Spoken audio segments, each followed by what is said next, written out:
Okay, we should be live, just waiting for YouTube to confirm. It looks like it's confirming.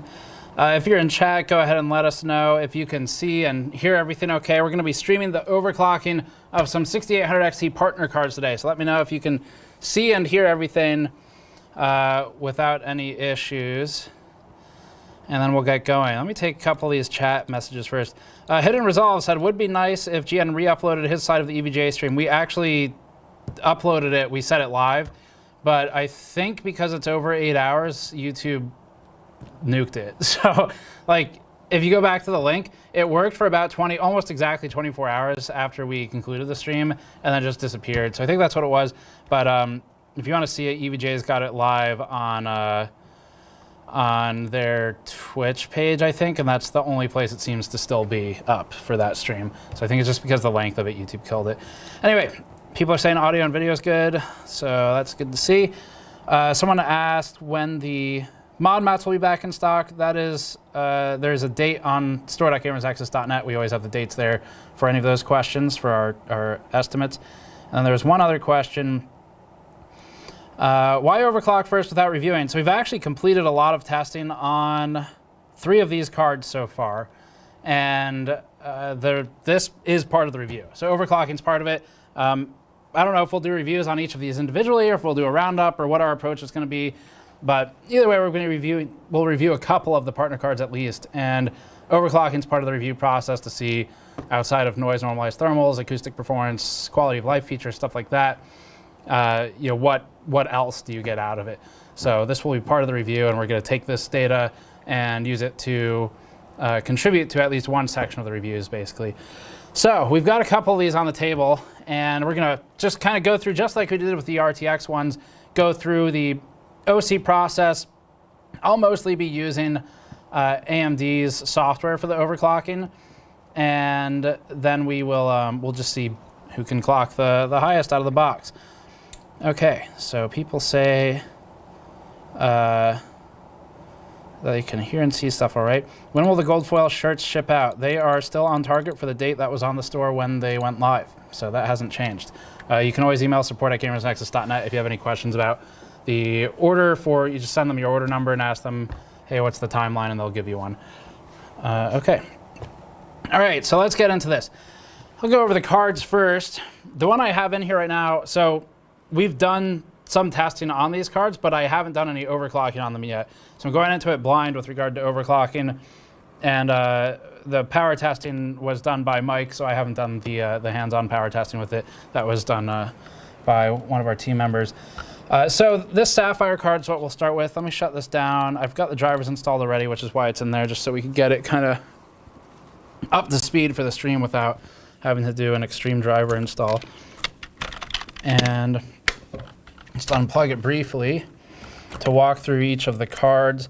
Obviously, this is not a review itself, so whoever scores the highest in overclocking, one, it doesn't necessarily mean it's the best, because we're just doing this during a stream, but 2, it doesn't mean that it's the best card, because overclock's only really a small part of the story. It's a fun one, but it's the things like acoustic, assembly quality, all that really matters. We'll look at those in the reviews and the teardowns.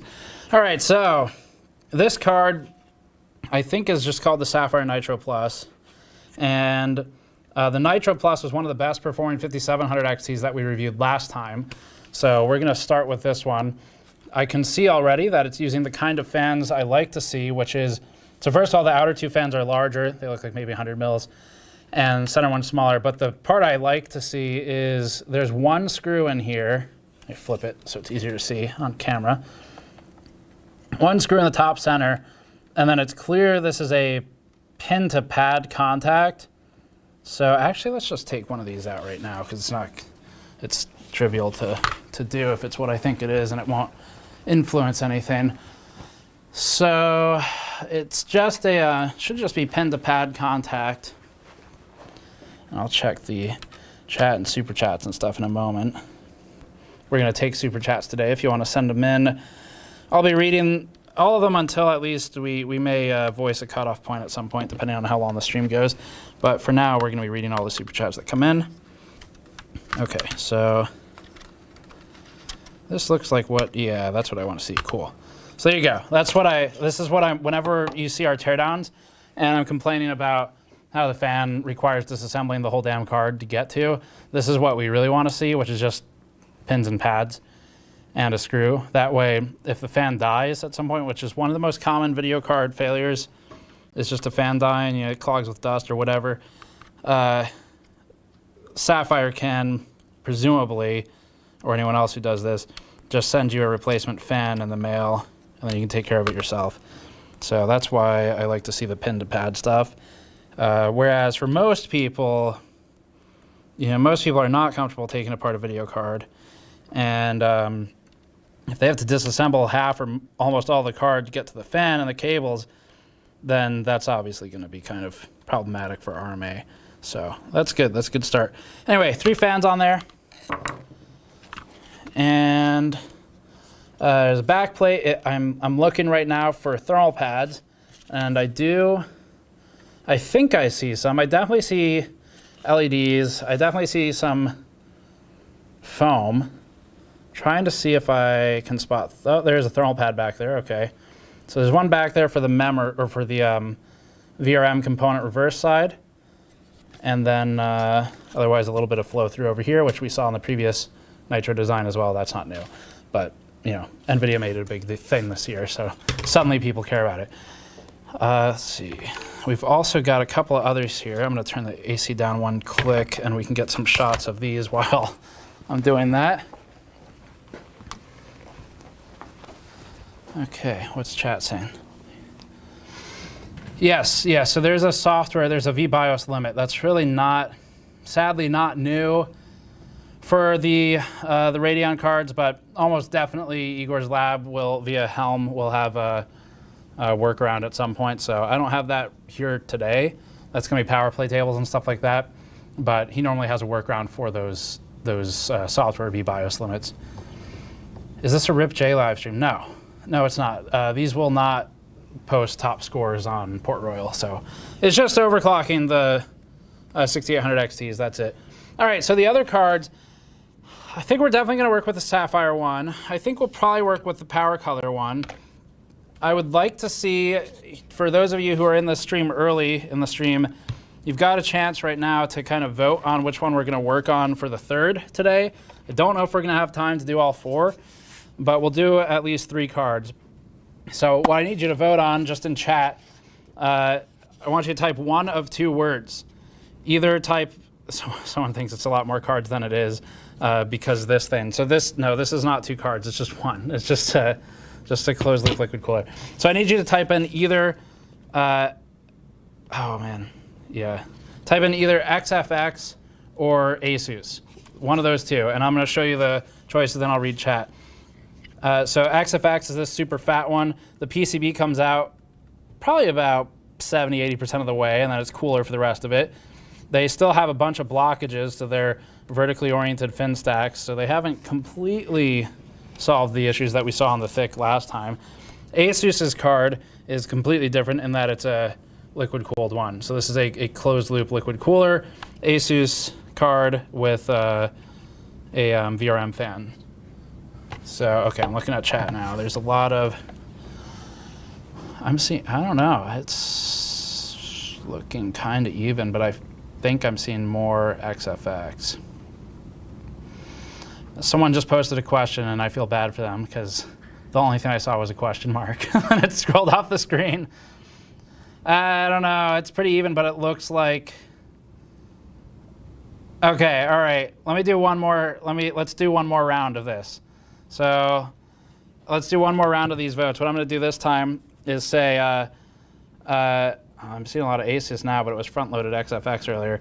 Okay, I'm seeing a lot of ASUS now. Let's do it this way. So now I want chat to pick between, type in either, I want to wait a second so everyone can stop before I say the next part. So you can stop doing that now. We'll choose ASUS for one of them, and I'm going to do another vote, and we'll choose the second one. Then we'll have all 3 cards chosen.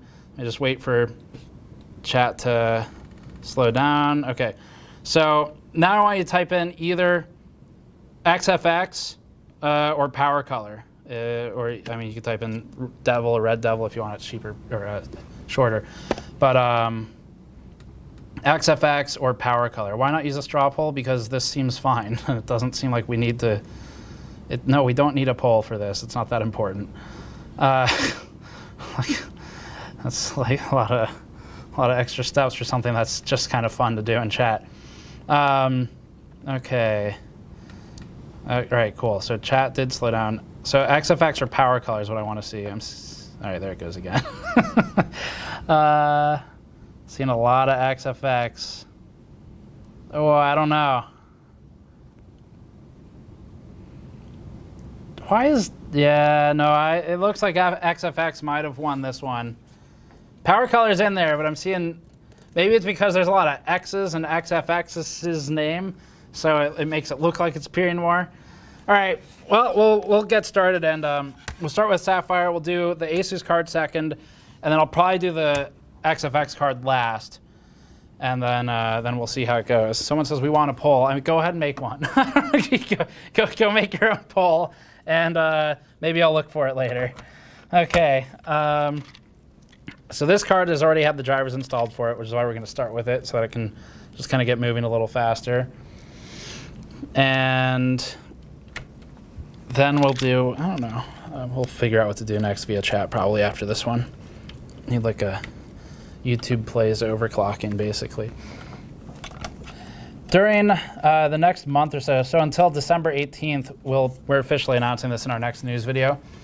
But till December 18th, we are doing a partnership again with Eden Reforestation Projects. We've worked with them for the last couple of years in a row now. And for that, we're doing 10 trees planted for every item ordered via the GN store. So if you go to store.gamersnexus.net, you buy one thing, we'll contribute to Eden Reforestation Projects to plant 10 trees. We really like working with them because they do, or if you order multiple things, we'll do multiple sets of that. But they employ people around the world to reforest deforested land, and we've worked with them the last few years. They have a lot of sort of information out there about how they have a scientific approach to reforestation and reducing habitat loss by, for example, diversifying the species of tree that they're planting in the area so that it's not all one type of tree, which has been a problem. Anyway, we're working with them again, so if you go to store.gamersnexus.net, we'll do 10 trees per item ordered. Or if you don't really need anything from our store, you've already bought stuff from us, whatever, it is self-defeating of the purpose to buy just to get trees planted. So you can always go to the Eden Projects page, which I've got a link in the description below, and do a donation directly to them if you'd like. And we're going to do a match of up to $1,500 total from our viewers after December 18th. So probably December 19th, we'll do all that. Okay, so you can't use precision for this one. Let's do a stock run. I've currently got it in the performance VBIOS switch, but actually they're all the same for this in terms of like the power consumption. So we did some testing. The left switch is software VBIOS, so you can change it in TriXX, which is Sapphire's software tool, kind of like EVGA's precision counterpart. The middle one is a quiet VBIOS, and then the far right one is a performance VBIOS, and that basically just changes the fan table from what I've seen so far, but I haven't completed testing on it. I don't know if I should be doing Port Royal or Time Spy Extreme. Either one seems fine, but I think Port Royal is a little easier. Let's get a stock run in, see how it does completely out of the box.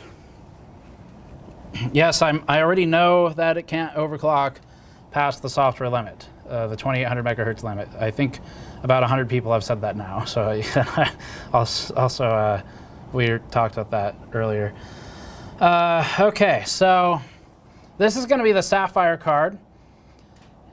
I'm really looking forward to doing the teardown on this, but I need to finish the thermal testing first. So one of the things that we do for thermal testing, since we place thermocouples on it, is we have to, it's easier with some cards than others, where if the card is built in a way that the backplate can be removed without taking the cooler apart. Sometimes you can't, like Gigabyte's cards, like the Eagle, for example, you have to take the cooler off to expose the screws that go through the PCB and into the backplate. Whereas most cards, like, actually this one might work like that. Most cards will just be screws through the back into the cooler, like the reference design. And it makes it really easy to remove the backplate without the rest of the cooler. So we can place thermocouples for testing temperatures on the back of the PCB without disturbing the thermal paste or the thermal pads. So you can see that here on this reference one, where the screw holes, the threads are in the cooler itself. So screws just go through the backplate, through the PCB, into the threads easy enough.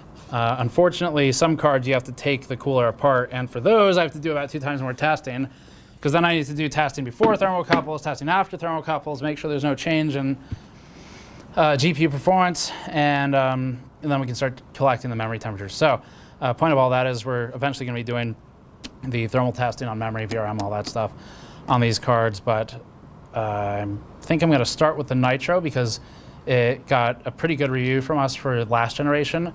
So I'm a little hopeful that Sapphire has pulled forward some of its design cues from previously, and if that's true, then it would do well here too. And so I'd like to start with that one just because it did leave a good impression with us last time. XFX I'm also very interested in because I know they've been trying to fix their design issues from the original Thick 2, whatever it was called, Ultra or Max or whatever. I'm still seeing some of the same stuff I saw last time that was problematic, but I also see a lot of thermal pads where technically, you know, they're not necessary, but they would improve the performance, and that's what we always want to see, where it's like spending $800 on a card, at some level, you really just want to see the couple cents of thermal pads to get the max performance you can out of it. So anyway, I'm looking forward to reviewing that one as well. Okay, 9408 is going to be our starting score. And what we're doing right now is just taking baseline performance. Let's go ahead and look at, we'll get a close-up shot too of the details here. And then I'm going to check on chat momentarily. So this shows us, how's that look? Do you have a glare or anything? No, it looks good. Looks good, okay. So this thing shows us, what is that question? Are you using AMD or Intel? It's a 10900K. It was what I used for the RipJ stream we did with EVGA. For Port Royal, you max out on a single card with this CPU, so we don't need anything else. Okay, so you're just seeing the GPU temperature here, and the sort of darker blue, and then the tealish color is going to be CPU temperature, so that's irrelevant. GPU load is red, but the ones that matter are going to be, unfortunately, they double stack them really close. It's hard to read, but these two lines are for GPU clock and memory clock. Memory is going to pretty much be a flat line, plus or minus about 2 megahertz, sorry, every time. And then for real frequency, not effective. And then GPU temperature should pretty much ramp and hit a steady state, but it depends on the VBIOS. Sometimes it takes longer to hit steady state equilibrium where the fan's less aggressive, there's some more hysteresis, and sometimes it's quicker. In this case, it looks like it levels off pretty fast. For our thermal testing, we'll still do the standard full, thermal burn duration, which this is not. But either way, we're ramping to about 68 degrees for GPU edge temperature, I think is what Port Royal reports. And let me write down this result before we move on. Then we're going to check on the hotspot temperature too. But what about SAM? Who cares? I mean, we're just overclocking the cards, so it doesn't really matter. Like, first of all, smart access memory is not something that universally gives you a benefit. We tested smart access memory in our review of the 6800 XTs. All the numbers are there. So if you'd like to see how SAM influences the performance, then you can check the review of the 6800 XT. But if you're talking about like, what about smart access memory for this? It doesn't matter, because all that matters is that it's either there or it's not for everything. And then we're just overclocking to see which one clocks the highest. So we're not like doing competitive overclocking here. These aren't going to be chart toppers in Port Royal because it's a ray tracing benchmark, which AMD is behind in. If we were competing in, say, Time Spy Extreme, then I would want it, but we're not. So we're just overclocking the cards. Okay, so let me write this down. We're going to do Sapphire Nitro and stock. I guess I need to make a quick spreadsheet, so notes, and then we'll do clocks, or core clock, I guess. Core clock. Let's see, what we're gonna have like voltage, I guess, if I do any undervolting. Mem offset, and then what else do I need to note? Maybe fan RPM. Okay, so let's start there. Notes, 6800 XT notes. Okay. So stock, oh, we need score also. Score, that's gonna be 9408. Let's check a couple of things. So what I'm gonna do, this isn't the most up-to-date GPU-Z, but it still shows the, I think it will. Yeah, we still got hotspot and edge temperature, which is all I really need here. So all I'm gonna do is, let's just launch Firestrike Extreme. Actually, let's do stress test looping of TimeSpy Extreme. Graphic stress test, do 60 pass. I'm not gonna let it do that many. And all we're gonna do is, I think I did windowed. We're just gonna look at the hotspot temperature while it runs, 'cause I'm curious about that. Obviously this is not a review. We'll have the actual, the review to talk about the firm numbers, but it'll give us a quick look. What is the red button on the table? That, this button right here, I'm assuming they're talking about, that is my nuke button. So when I'm competing against Jay, all I have to do is push that and then he loses. We set that up last time. I didn't need to use it, fortunately, because I won anyway. But, you know, it's just in case we need it. I think Jay did a stream where he actually passed Joe's score afterwards.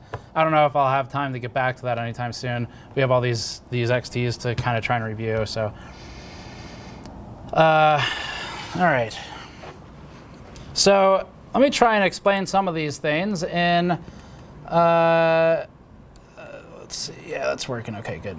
So couple things. In our review, we talk about hotspot and edge temperature and kind of explain what the two mean, but AMD's cards their clock will boost contingent upon the hotspot temperature, and hotspot junction max is 110. You don't want it to run that high, but it technically can, and it might produce those numbers. Shutdown's about 118 or 120 or so, if memory serves. So thermal shutdown is, I think I've seen around 118. So hotspot temperature is where AMD's reference cooler has the biggest issue right now. And this card is running at 86. It's got about 20-degree delta between edge and junction. And I like that they expose both of these numbers because it helps you, if you do a remount or something, your edge temperature can look great, but then the junction temperature, you might have a spot on the GPU where there's not good contact, and so that helps you troubleshoot it. Anyway, 20-degree delta is, we'll find out soon in our reviews if that's sort of standard or not, but it's a little bit better than what we were seeing on the reference card. So that's those two. The boosting will be contingent upon that hotspot temperature. And let's go ahead and just use, actually I haven't used, did I install TriXX? No, but I might have it on here somewhere. We could maybe put TriXX on here, which is Sapphire's tool. But I was planning to use the AMD built-in one. Definitely not my favorite overclocking tool, but the one I'm most familiar with for AMD right now for this launch. So we got a couple things here. We could always go into rage mode, which is, actually I'll just let it speak for itself. Let's just go ahead and do that. So let's, I think it's just auto applying. I'd really like it if they had a button on the user interface to tell you what it's doing, but I think that should be applied. Let's go ahead and run that in quote unquote rage mode and see if the score changes. It might be slightly lower if it's not doing anything except for, you know, running the power target marginally higher, just because we've been running it for a minute now, so there's a bit more heat. But I'm gonna help it cool down a little before this test starts. Obviously none of this specific stuff for the review, because we're kind of done testing rage mode, but just for fun, we'll run it. Okay, does TriXX uncover any additional functionality? Actually, yes, so it will. There is a switch on here that, it's the leftmost switch, so towards the camera, towards you all. The leftmost switch position is, I think, is a softer BIOS, based on their website anyway. And that means you can switch between the other BIOSes via soft or via TriXX. So that is a bit of functionality that you can't get through other tools. Will you be overclocking these on LN2 in the future? A question from Savor the Vapor. So great question. I'm hoping to. Part of what we're going to do today is once we get through these and see who performs the best sort of as is, my plan will be to then take that card and put it under LN2. Couple problems. The die is a very strange size, and I'm not sure if I have an LN2 pot that'll fit. So either have to ask someone to make a bracket for us, or I'll have to try and modify one if we have something that kind of works locally. That's the biggest limitation right now, is getting an LN2 pot to actually fit to it. And then the other thing is that limit, the frequency limit we were talking about earlier, where I'm going to need a modded V-BIOS or power play tables from Igor and Helm to push it higher than what the V-BIOS allows natively. Okay. All right, so let's see what the activity looks like. Couple of super chats to go through while that runs. Ravira says, do you use a dehumidifier for LN2 streams? Good night from Europe. It's 12:50 currently. We'll watch back tomorrow. So yes, I know the question because we've seen. So we've got a couple common questions about LN2 overclocking. One of them is always about humidity, which is a good question because that influences humidity and dew point influence the condensation buildup. So we have this meter back here just for the humidity. And we don't use a dehumidifier right now because, at 40%, I don't know, it doesn't really, we've run LN2 OC streams for several hours on end and it doesn't really seem to be much of a problem. It would help though. Joe actually, I think, recently got one. He's in Florida though, and the humidity is really high there, so he actually does get benefit from it. So 9471 from Rage Mode. Rage, 9471. Are you nervous about tomorrow? No. Not really sure why I would be. Is there something I need to know? Sounds like a threat. 9471, so that is actually a slight uptick. Let's see what that gave us. So Rage Mode increases the fan aggression. It makes the fans run faster, so it'll be louder. It doesn't max out the power slider, but it does drag it to the right a little bit. And then that's really all there is to it. So it's not overclocking in the sense of adjusting the clocks or the boosting table. It's just trying to overpower the increase in power consumption with the fans to negate that temperature increase, and then increase the power budget so that it can, through the native boosting behavior of the GPU of RDNA2, boost the clocks higher. It's the same way NVIDIA works. All this does is lift the power targets, so that's what it's done here. And 9471 minus 9408 is going to, that's not great. Is that 0.7% improvement? Great job, Rage Mode. All right. Okay, let's do some overclocks. So I'll switch to manual mode here. I've done a little bit of voltage tuning on these cards. It doesn't seem to do a ton, but it can help. 15% power offset max here with this card. So that's going to boost our headroom. And then we can also do, let's set to the advanced. Can you see that okay? All right, cool. So we're going to just do like a couple things here. So I'm actually working with a water-cooled reference card right now. This content's coming up. One thing I've noticed is that, for example, if you do, just like with NVIDIA, if you do 2500 to 2600 as your range, you might actually get worse scoring than if you did 2480 to 2580 instead of this. So this might run, but it doesn't mean it's stable, and you can actually end up with lower scores depending on the card, obviously. So those numbers I've just given are just examples for the specific water-cooled card I'm working on in the other room. But you may find something that runs, but is actually giving you a worse score than a lower set of numbers for these. So you should always do validation, and once you think you find the sort of the max stable, back it down a little bit and see if the score improves. So let's just start here, because I think this should work, and let's just start with the memory at, actually I think this is kind of interesting too. So if you slide this thing, max frequency percentage to 107%, and then you switch it to advanced, it maxes out at 2140, but the manual goes up to 2150. I'm not sure if that's a bug or what. I'm not really sure what else it would be. Same thing here though. So 2150 on our reference card was achievable, but with this water-cooled card I'm working on, that again we're going to do a separate content piece on, the end result was 2150 would run, but I think I was getting better scores, if I remember correctly, at 2130 or 2120. And some of that's memory straps, and some of it is just well, it's mostly memory straps, but it could be ECC or something too with NVIDIA, for example. Let's go ahead and run this. Actually, you know what? I'd rather dial in 1 first. So let's eliminate that one.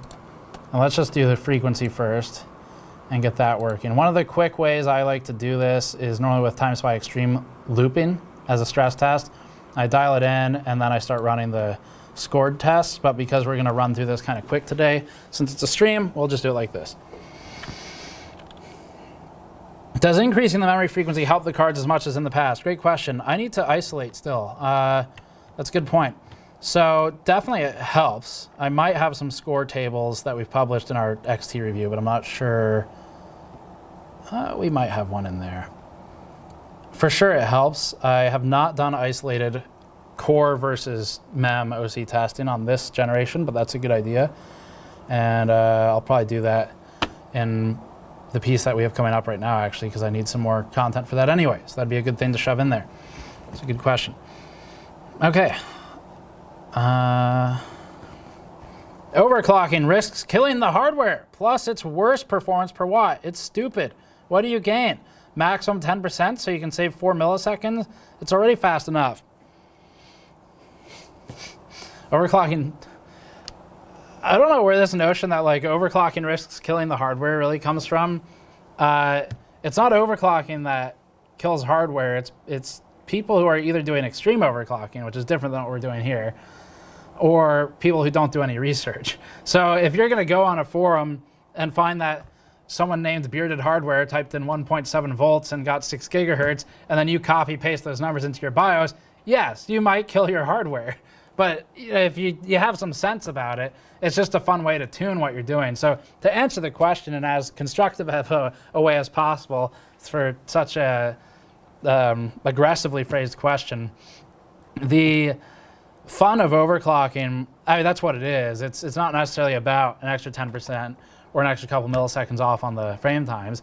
It's about, hey, this is kind of fun, and you like working with numbers or data. On my end, that's kind of what I enjoy. Or you just like learning about the thing that you bought. Like if you're into cars, I'm personally not really a car person, but Jay, as a great example, is, and he likes to spend a lot of time in the garage tuning his car. And that's kind of what overclocking is, I think, to a lot of us, where it's like, for me, it's obviously part of the job now, but if you buy these cars, you build computers for fun, you might decide, I don't really have anything to do this Saturday. Let me play around with overclocking this thing and just see what it does. So that's kind of the fun of it. It's not really necessarily about chasing a little bit higher performance, although it can help. So one great example, realistic example of where OCing is very useful. Okay, so this is where it's genuinely going to get you a lot. If you have a Sandy Bridge CPU, like a 2600K, 2500K, 2700K, those CPUs are so damn good, even today, despite being like a decade old now. Obviously, you're at territory where you should probably upgrade. But if you really can't, you can't afford it, you bought it secondhand, it was given to you, or you just want to keep using the computer because it's more convenient, overclocking Sandy Bridge to like 4 point something gigahertz like we did in our revisits, that can get you enough performance to make it last another year or two.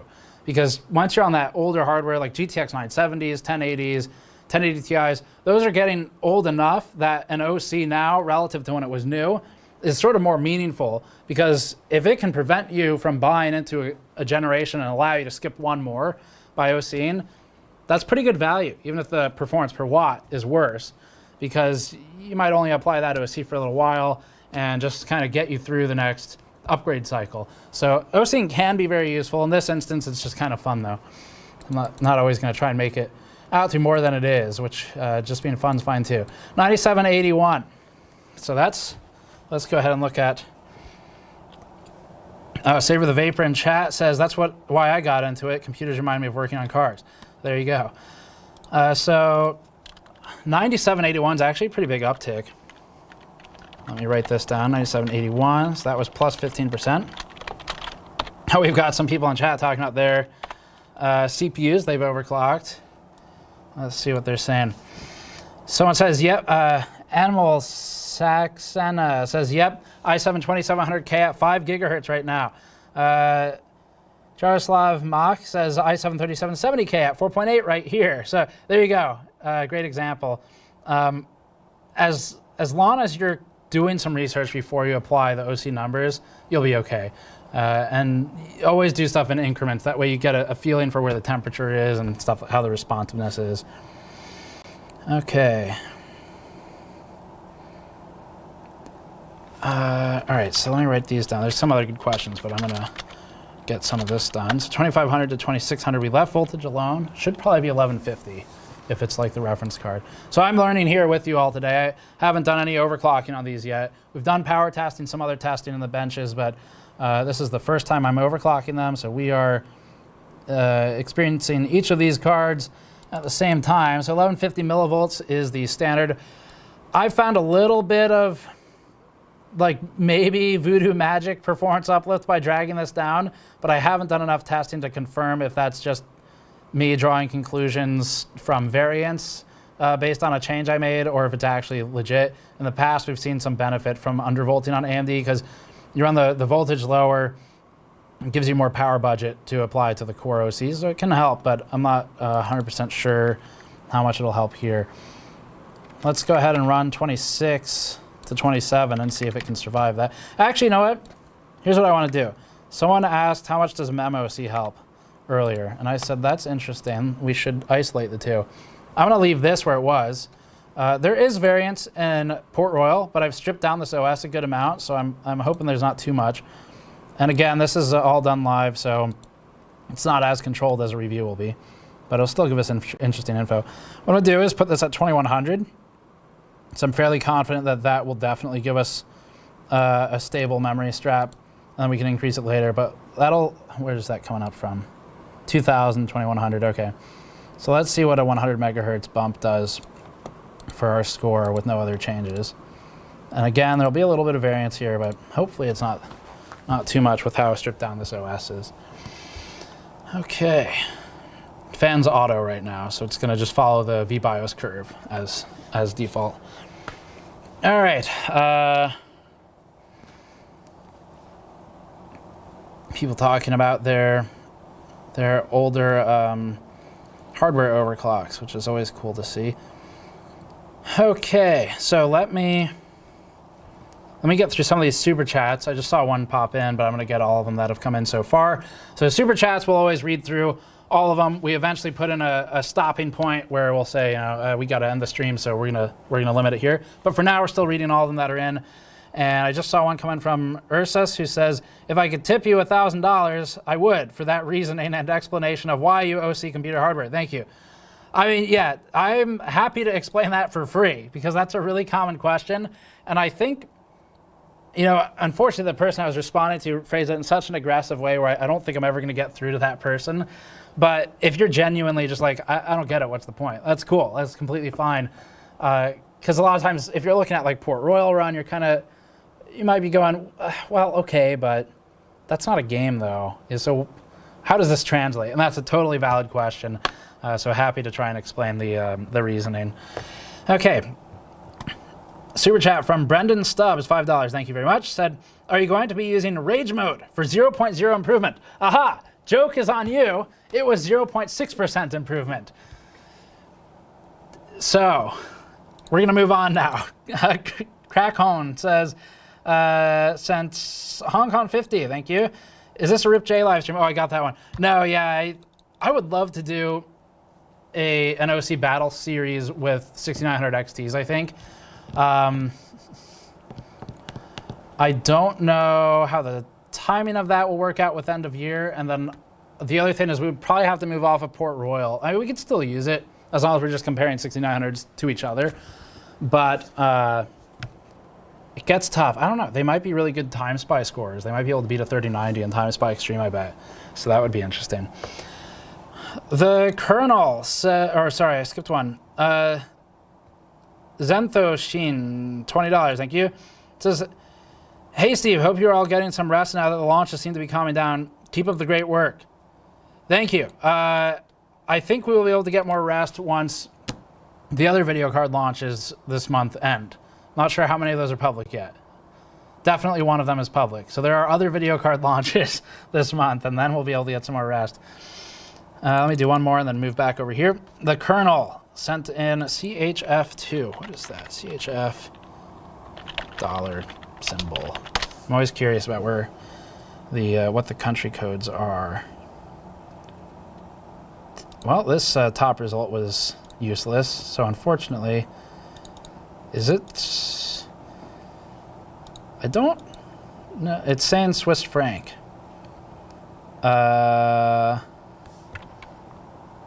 Oh yes, that's what Google says.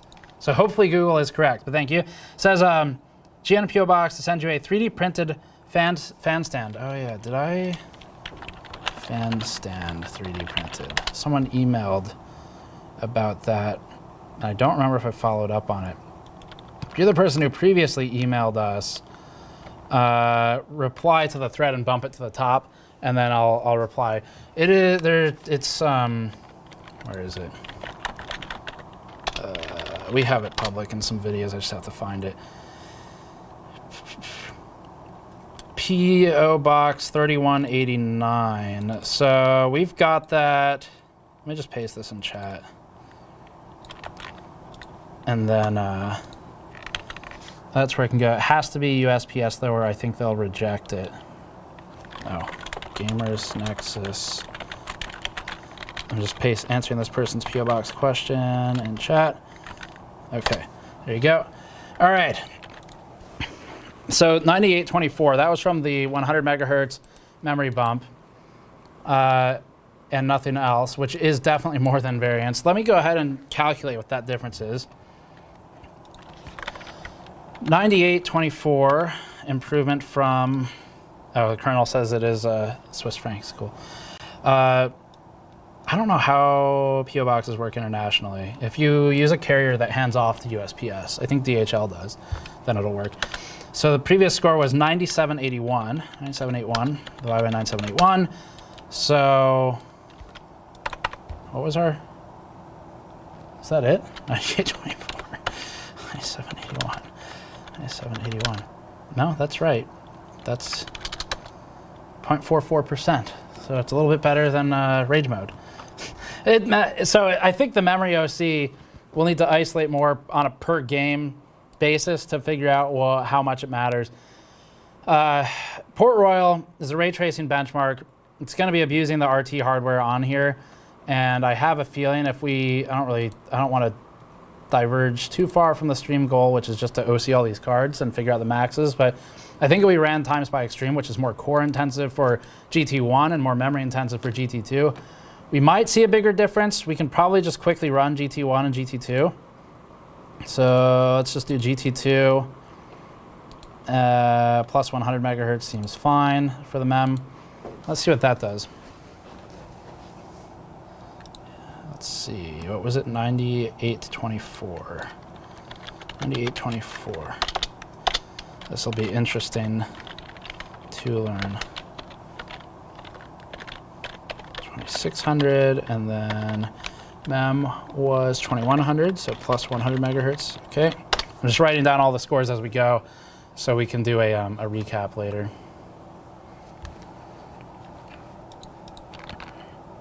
Okay, all right. Let's see. Next super chat. Well, this is just gonna be a short one. Is from Robert Maxwell.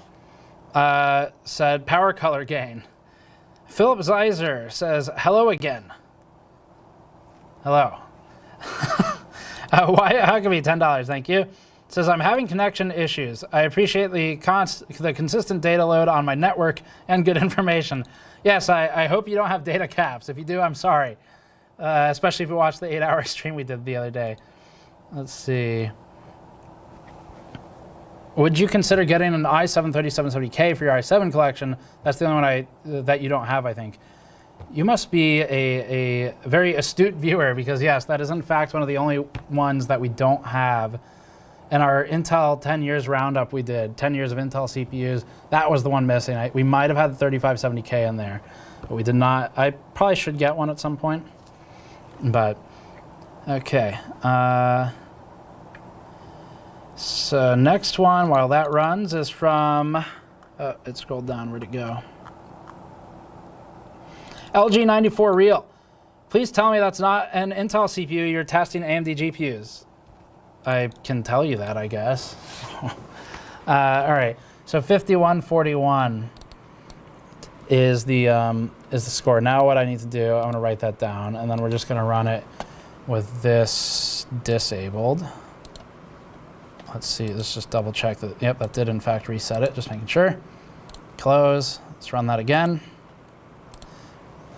And then, was it 5141, I think? Then we'll see what kind of impact that has, at least in that test. Okay. Let's see. John Gogo, $10. I think he says, you know what? I'm going to ask, can you OC a Noctua 3000 RPM fan for your LN2 pot fan? A 24-volt transformer and a barrel jack to 4-pin is all I needed. I highly recommend it. Thanks, and prepare for liftoff. That's a funny idea. The biggest downside with that, even just with a non-overclocked 3000 RPM fan, is it's very loud. So for streaming, it's not great. For anyone else being in the office, it's not great either. So that is the biggest limitation. You're absolutely right that running higher RPM fans would help with sort of managing the condensation and even just ability to see while you're pouring on too. Definitely right about that. Unfortunately, it's just so loud. I don't know if I can really make it work for the way we do overclocking.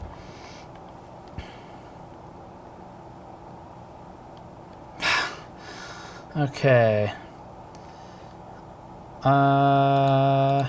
Ruben Morer says, I have an X470 board. Do you think I should use it for Zen 3 chips, or should I go X570? Have you heard about possibly smart access memory on 400 series? I haven't really heard anything officially. The X470 boards will be getting official support, I think, in January, but from what I saw, there's a couple beta BIOSes out there now. I have not looked into any of them, though. There's no difference here, so I think we're going to have to do other tests. The other oh no, wait, actually, oh wait, 51.1, I always forget, Time Spy Extreme's a little bit different. 51.10, I don't know. Yeah, we're going to have to do more controlled testing to really determine how much that matters. So that's going to be 0.6%. It's about the same as we saw, a little bit higher than we saw in Port Royal. Anyway, we'll do that more in an upload. All right, so let's get back to the goal, which is to find the max clock stable. So VRAM disabled for now. Let's go up to, I don't know that this will work, but let's go ahead and try 2600, 2700, not 1000. Apply. Let's see if that runs. So this is important to do. I'm not just like trying to stretch the stream duration out. We have plenty to do without needing to do that. This is important to do if you get into overclocking, especially your AMD cards, but NVIDIA also once you're working with memory. But AMD, the core is a little bit, it exhibits some similar behavior to memory on NVIDIA where ideally you should be plotting a score for each increase that seems stable at least. And the reason you do that is just to see if there's a score regression, even though the clocks are holding. Because again, you can set an overclock that looks stable and acts stable, but is actually worse for your performance than if you step down 10 or 20 megahertz. So always plot the scores. I would recommend doing a couple runs too for your final sets of numbers. For stream, we're not going to do that, but if you were running it for actual daily use, then I would do more validation. Will these clock settings translate to a soon-to-be released 6900 XT? Same architecture, so translate in the sense that they'll be kind of comparable, but copy, paste, apply, no, it'll behave a little differently. So that was not stable. Let's see how it does if I leave that alone, but we bring the fans up a little bit. We don't want 0 RPM mode anymore. And then let's apply that so that this interface works. And then let's bring how does this sound at 50? So this can, increasing fan speed can draw power from your total board power limit, depending on how many PCIe cables you have, how much power it's drawing already. But for the most part, you're kind of clear.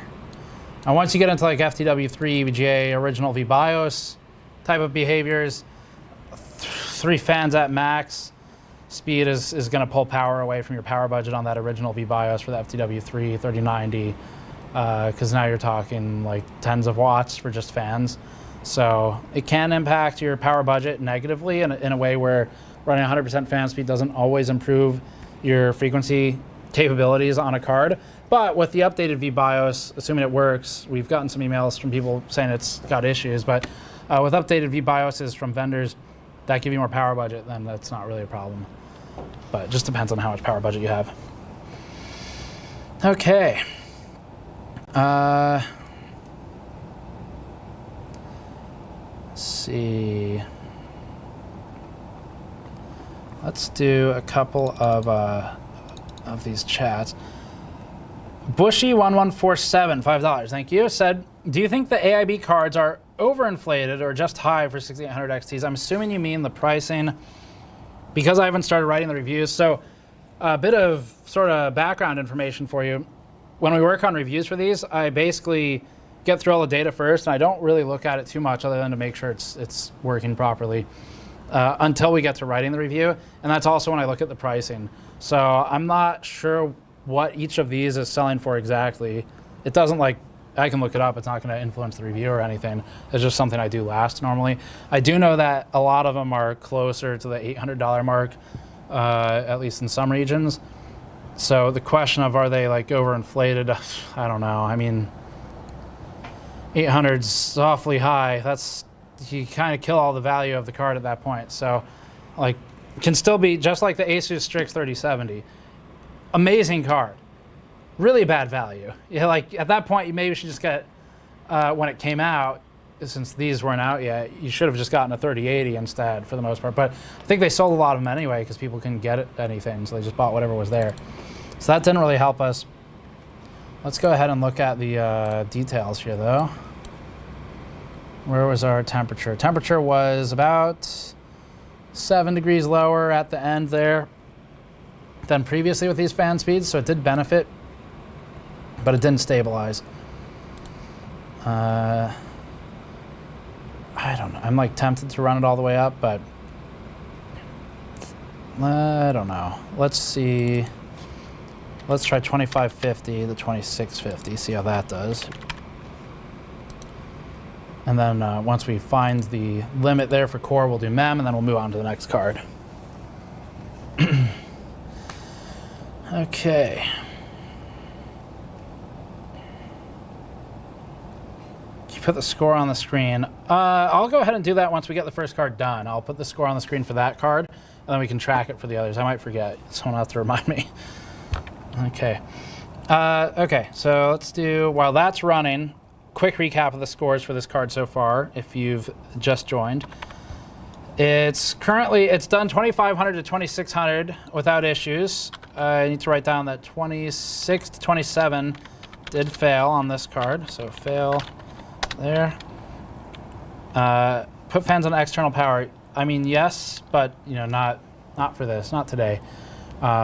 That's something I would do more for more like competitive overclocking or really maxing it out. The goal today is to just see how each of these does versus the others in a relatively stock environment. We're not trying to like max out the clocks. Okay. How hot are VRMs allowed to get? Plenty hot. This is the Sapphire card to answer that question. So a lot of VRM components can do like 125, 150C. They probably shouldn't be that hot. Maybe there's a design problem if they are, but they can be that hot, especially the inductors, which is just a metal shell with a copper coil in it, so it can run pretty hot. VRM MOSFET components can. All right, so like, I like to see. We often measure MOSFET temperatures for our reviews, and I like to see in the, I don't know, 70s is pretty impressive, 80s is fine. Once you get into the 90s, we get a little concerned because you take it out of our 21C ambient and put it into a case that might be 40C, especially in hotter regions, and now you're kind of eking up on the limit, or at least on the lifespan for things like capacitors, where every 10 degrees you can get a huge reduction in life of the capacitor. A lot of them are rated at like 85 or 105C for caps. So all the components have a little bit different tolerances for thermals. What is the nitrogen used for? It's used for overclocking, but not these cards today. 10K, I'm pretty happy with that. What did I change? I don't remember what I did. Oh, okay, we reduced the clock by 50 megahertz. That's pretty good. Cool. So let me write that down. I'm happy with that. Let me write that down. So plus 15%, 10,028. I'm pretty happy with that scoring. 2550 to 2650. Mem is still stock. Cool. Let's go ahead and do. Let's do like plus and minus 10 and see if we get score reductions. Maybe 2670. Let's do plus or minus 20. So then we'll do one at 2630 too. Oh, oops. I meant to do 2570. And then 2670. And I think this, after this, not this one, but the next one, that'll be the last of the core adjustments I do on this, just to kind of move along, because we do have a lot of cards I want to mess around with today. And then obviously the full reviews will have more detail. Okay. So next one is from 2J OER. Says, put the ASUS on chilled water. That'd be fun. Not the easiest to do today, but the tube length would be, hose length would be a bit of a challenge for that. There's the ASUS card. It's actually not bad, but the tank, the tub we use for chilling is huge and can't be on a table really. And even if it were, this wouldn't reach. So we would probably have to do an extension or get a smaller tub, like just I don't know, just one of those small packing containers and chill it there. It might be fun, not particularly practical, but then a lot of the stuff we do for overclocking isn't. So that would be kind of fun. Especially since, in a sense, it's like easy to chill this one, just since it's already it's already a loop. Do you use Unraid? Yes. We actually have a video setting that up with Wendell from Level 1 Techs. Any plans to bring the teardown toolkit back in stock? Yes. So we do have the dates for everything that's on back order or out of stock. We pretty much update the store pages. Let me see if the toolkit has one. It does. So is the toolkit on back order? No, not right now. Okay. So the toolkit we don't have on back order right now. We only do one item back ordered at a time so that it doesn't complicate the logistics too much. But the toolkit we have listed as expected arrival to the warehouse is mid-January. So there are a couple people who are on back order before we took them off when we put the mouse mats up. And if you bought one already, you'll get it in mid-January, which the page has said for a while now. And then if you want to wait till it's back in stock, that's when you can expect to see it. But yes, the toolkits will be coming back. It's just a long production time on those because it's a pretty complex product to make. And of course, like I said earlier, on store.gamersnexus.net, not just for this stream, but through December 18th, we are doing 10 trees planted via Eden Reforestation projects with whom we've worked a lot in the past for each item that sells on our store. So if you buy multiple items, we'll work with them to contribute 10 times each of those items in number of trees planted. They do really good work. They have a lot of, oh, failed, right? Was that right at the end? Wow, right at the end. That's unfortunate for that overclock run. That's not going to count as stable. Yeah, they do a lot of good work, and we'll have a news video up officially announcing that soon. And of course, if you want to donate directly, I've got a link below. If you prefer to bypass us, if you don't really need our stuff, I am completely fine with that, considering the goal of that charity effort anyway. 2660, so we're going to drop that 10 megahertz. I see, so just some kind of advice from someone who does this regularly. If you're trying to dial in an OC on your own for daily use, the way I would interpret what we just saw, which was a crash right at the very end, is I could probably make this work, but for 24/7 I wouldn't want to. So you could maybe even make a 10 megahertz reduction work. That'd be enough to get through this test. But at some point you're going to crash in some game. Maybe Cyberpunk comes out or something you haven't tested, and you're going to experience a crash. And a lot of people will interpret that as a silicon degradation, but a lot of the time really what it is just the clock was never stable. You just didn't encounter a scenario where it would crash yet. So point being, if it crashed at 2570 to 2670, I would probably reduce it 20 megahertz, not 10. But we're going to do 10 here and just see if the score goes up or not. Just because the nature of this is a little bit different than 24/7 use. I won't do voltage changes yet. We might do some at the very end. We've done some testing with that internally already and published some of it actually in the review. But the voltage stuff, I always get the clock wherever it seems to be the most stable first, and then I work from there to expand it. Okay. Paul Kunn says, are you going to get the Yeston 6800 XT Wi-Fi edition? I don't know. I'd have to... I think someone sent us a link. I'm not sure what that one looks like yet. It depends on how on the nose it is, I guess. If it's too on the nose, then probably not. Kim Raven Hansen... Oh, someone's asking, can the min be more than 100 megahertz under the max? It can be, yes. Okay. So Kim Raven Hansen said, Roman says 2800 megahertz is the max, even if custom BIOS. Hope he's wrong. He's not. I mean, at some point there might be a hack via PowerPlay tables that works around it, or maybe even a custom BIOS hack that works around it. But at least when his video went up, that was accurate. And unfortunately, I don't have anything secret here today to let us get past that limit. That is just how it's set up right now. But Igor and Helm often provide PowerPlay tables and other hacks that bypass all these limitations, so I'm looking forward to those. I'm sure they'll do it again. Igor from Igor's lab, if you are curious. Okay. Dark Sorcerer. You need an OBS animation that spins rage mode across the screen every time you say it. I think we would also need someone to build like a speech recognition thing to trigger it. Otherwise, that would be someone's whole job. It's just every time I say rage mode, it spins rage mode. Do PowerPlay tables still work? I'm actually not sure. They might not right now, but they also didn't when the 5700 XT launched. They were broken originally, so I would think I have pretty high confidence that someone's going to release a hack, whether that's PowerPlay tables or a BIOS or something else. I'm fairly confident there will be a hack that gets around these limitations, but we'll see. If it's a hardware hack, that kind of sucks. AMD shouldn't be locking stuff down like that when they haven't really earned back full trust yet. 10046. Not bad. No, this is not anything to do with J. Someone's asking if this is a RipJ stream. No, in fact, not all overclocking is RipJ. I'm just trying to see how the cards do, which one's the best. So what was that? Was that 60?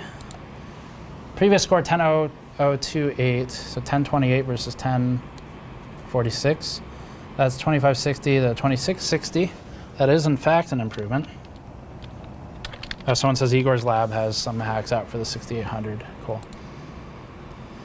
And 10046, 2650, 2660. No other changes. Okay, cool. Let's go ahead and do mem. So I'm going to do a run with it at max, and then we're going to do a run at it at like minus 20 or 30, and see how it does. All right. So this will get pretty close to the end of what I'm going to do on this card.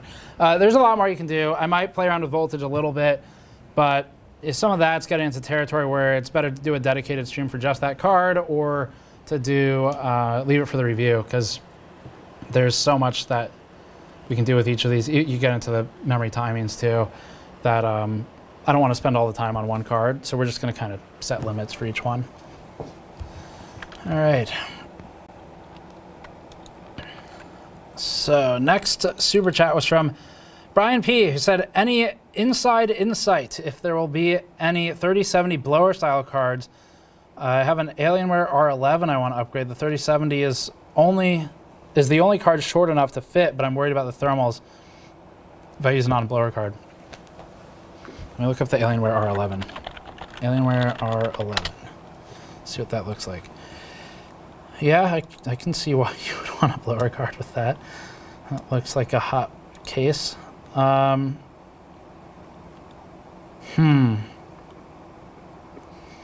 It looks like there's some ventilation cutouts right where the GPU fins might line up. So if you get a vertically oriented fin stack where the fins, actually this one conveniently is, this card is way too big to fit in that case, but the fins are like that. As long as this part doesn't have a giant piece of plastic in front of it, then in that Alienware R11 case you have, for the person who sent the super chat, you'll have some air get pushed out through the hole in the case. Assuming there's not a fan there. If there's an intake fan there, that won't happen, but it would still be useful anyway. So in that case, you get an axial card and you'll get exhaust out of the side of the case. I don't have that case in front of me. I'm not sure exactly where the video card lines up, so you're gonna have to judge that yourself if it would align with the largest part of the ventilation or if it won't align at all. But that's potentially useful to you as an exhaust for vertically oriented fin cards. You can get some of the air out that way. Otherwise, blower 3070s, I haven't seen any. I feel like they would exist at some point, but I guess there's a, no, the reference design isn't. The 3080 kind of, in a sense, is. But yeah, I'm not aware of any. That said, I think if you get like I don't know, dual axial cards normally run cooler anyway than blower, even in a tight case.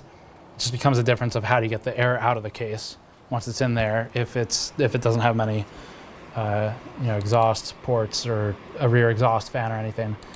If you can add a fan to one of those grills on the side of the case I'm looking at though, then you might be able to get rid of the heat. 10199, pretty damn good. So that's at 2150. Let's go ahead and do a run at 2130 and just see if that improves or not. Sometimes it'll go up if you land on a more stable memory setting. Was that 10199? 15%, just writing down the settings, 2560 to 2660, still stock voltage, 2150 mem, which is an offset of 150. Fans, I'll double check, I think they're like 60% or something. Okay, cool. All right, let's see. What's chat saying? I'll look at the 119 or 199. I'll have to look in a minute. What's chat saying? Just checking on the normal chat. Someone says XFX, why do you keep doing this? I don't know. It might be okay. We'll have to test it. I do think that plastic shouldn't be there, but maybe they've done enough other stuff to brute force it. Just looking at the chat.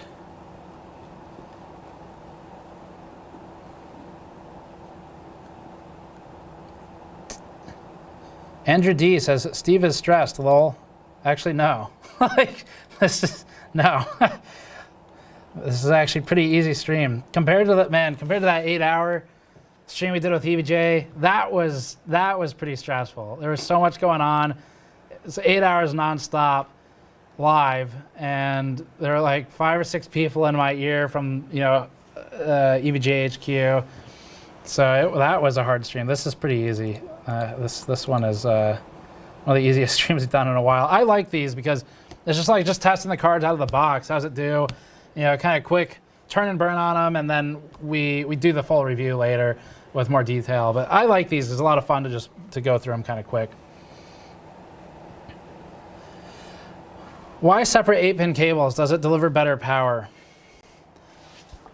So these daisy chains like this right here, the cable's only, I don't really want to move that too much while it's in there running, but the cable's only rated for so much power through each header, and it's just better practice to do 2 independent cables. We're not anywhere close to what these cables can actually handle on this 1600 T2. It's way overbuilt, so even the spec is kind of on the low side for what it can really handle. So, I mean, I guess if we had a +2 on this, even without it, but if you had a +2, it's just sense lines, then we could probably run it without much of a cost in terms of like the cable's health, the cable's temperature, because the power supply is overkill and the cables are overkill and the wire gauge is overkill on this power supply. But just good practice to separate them. Power supplies, you're really only supposed to send so much power through each connector, and it's just I just do it that way so that we don't stack up all the load on one cable, because a daisy chain is ultimately splitting all the power down through one set of wires and then out to the other. So 10175. Let me look up the previous score. I should write that down first since I've shown that I'm not paying enough attention. 10175.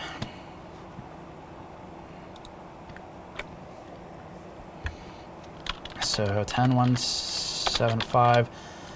And what was the previous one?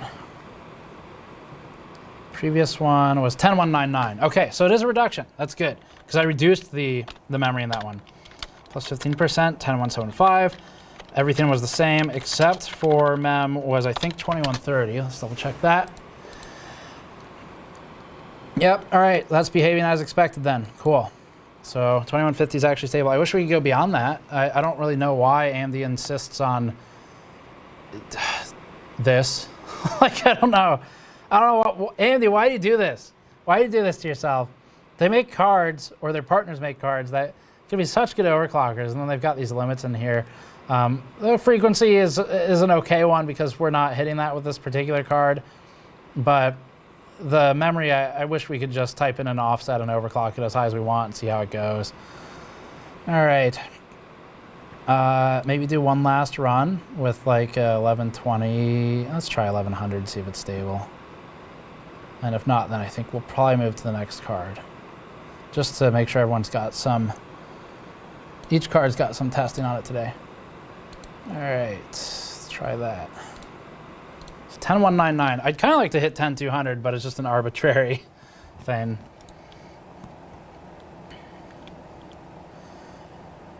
$3070 KO review when? Is there a KO? I don't know. I haven't really paid too much attention to the 3070 partner cards after the initial review, but I mean, the KO, unfortunately, this time isn't going to have that special GPU that the 2060 had for the KO. That's what made it so interesting. So you're really just looking at the cooler like everything else. Have the mouse mats come in yet? No, not yet. We do have a date on the site. Let me see. So right now we're saying officially we're expecting them to arrive to our warehouse in December. As for a specific kind of date, I'd have to call our warehouse guy and ask him what the news is on that. But you can always email support@gamersaccess.net and ask. They've got the most up-to-date information on the shipping timelines. Back orders are still open though. So those are open, and we're still doing the Eden Reforestation Drive for back-ordered products. It's running. I typed in 1100. I don't know if it's actually doing that. I'd have to check the voltage off the back of a cap somewhere. Okay. Just looking at chat.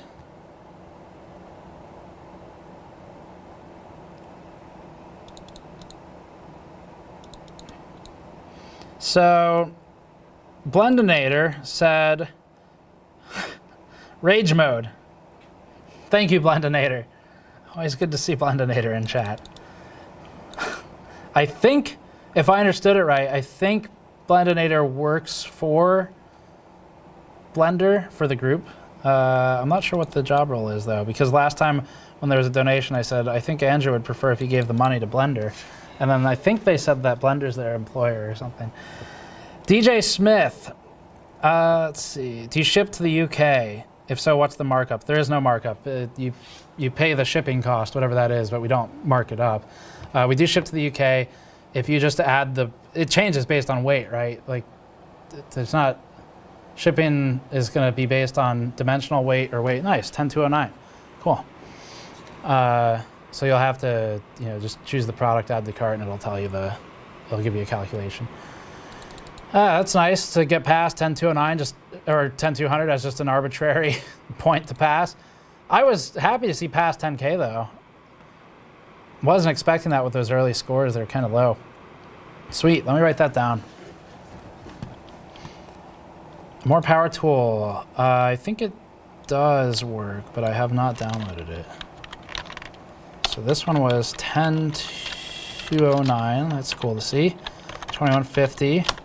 And then voltage, I need to write down for this. I think I set to 1100 from 1150 for all the others. Let's try and run. Here you go. The Cats in chat says, I gotta read it fast, it's going away. Please validate my purchase of a 5800X over the 5900X for no reason other than it being in stock. That's a valid reason. There you go. At this point, that's a valid reason. I wouldn't feel bad about it if you had no other choice and you really needed to get a build done for some reason, then sure. What was I going to do? I was going to decrease the voltage a little more and see. I have a feeling 1090 might work, but just to kind of speed things along, I'm going to type in 1080 and see what happens.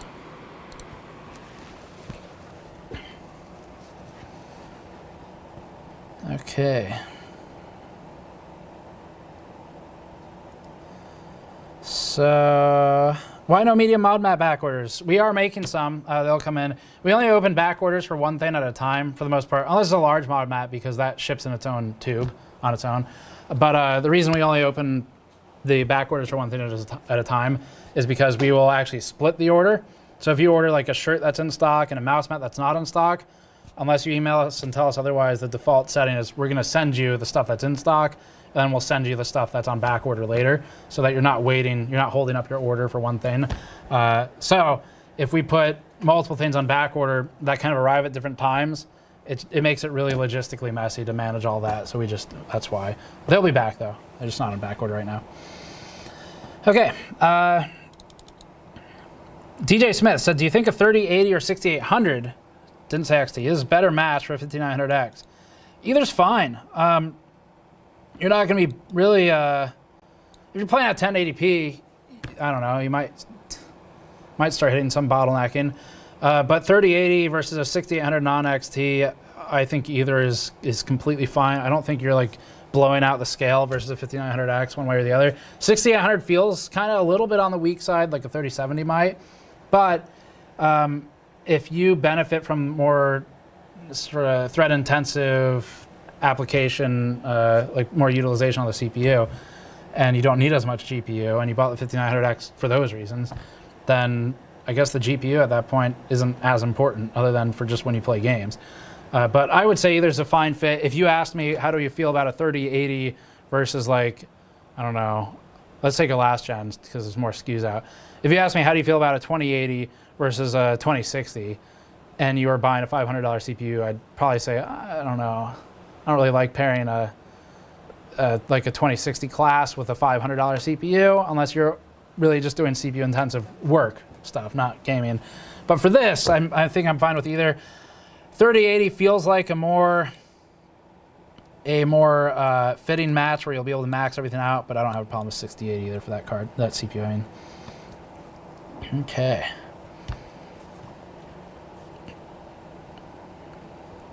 Also, I would say it depends a little bit on the resolution you want to play.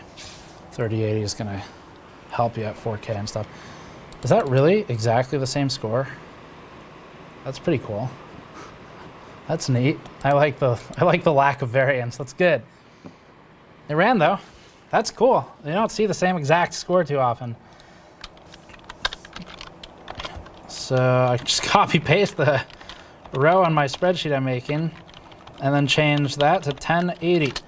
All right, I'm gonna do one more thing, just because this card has gone so well for us. I'm gonna bump this back to well, let's just do 1090. just in case it was on the border of stability or something. I'm going to change it to fast timing. We're going to run it one last time and just see if that moves the score at all. And then we'll move to the next card. Okay. Any news on new Threadripper? No, I have not heard anything at all about other CPUs. I'm really looking forward to like a $200 Ryzen 5000 CPU.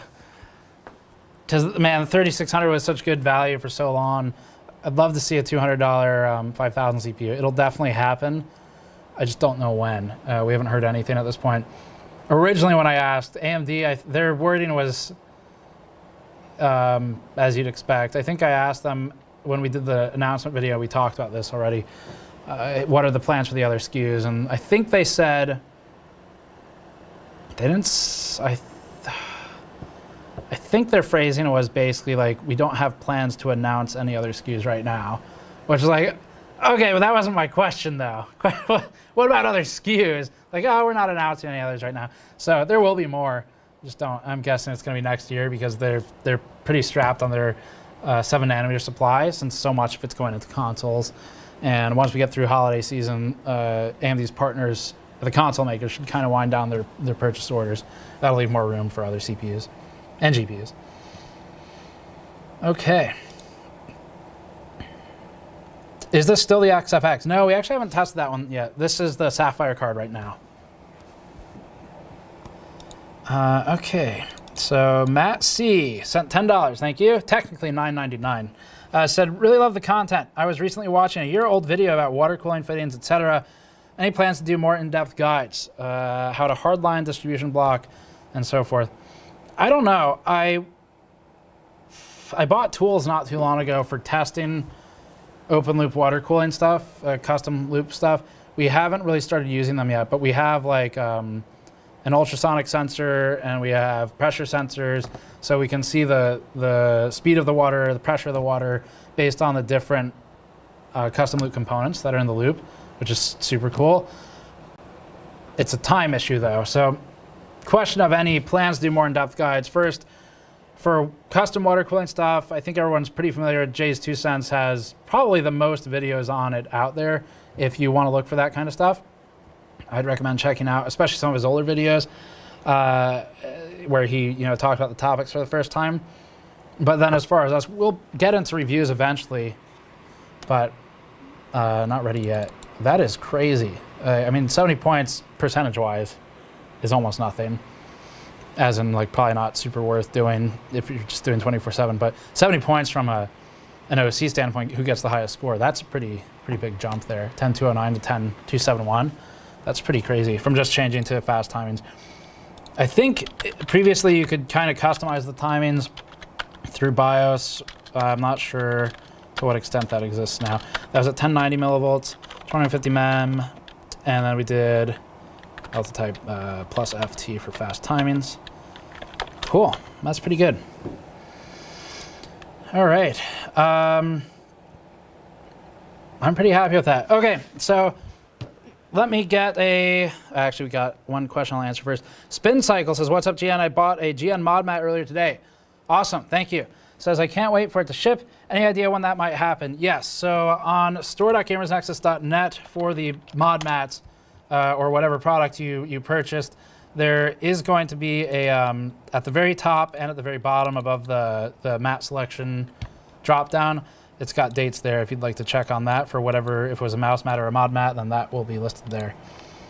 And of course, if you need help with your order, you can always email support@gamersnexus.net. They'll help you out if you need to modify it or if you move and your address changes, something like that. Cool. Okay, I'm gonna change cards. There's a lot more to do on this card yet. That'll be for a review at some point. I need chat to take a vote on the next one. I'm going to give you two options to make it easier to gauge between them. Please choose between... This is kind of difficult. What am I most interested in, I guess, and then we'll do that between those two. I'm just looking at BIOS switches right now. Okay, they're on pretty much everything. Please choose between, type in either ASUS or XFX, and that'll be the next one. Then we'll do the other one last. ASUS or XFX, and then we'll do the other one after that.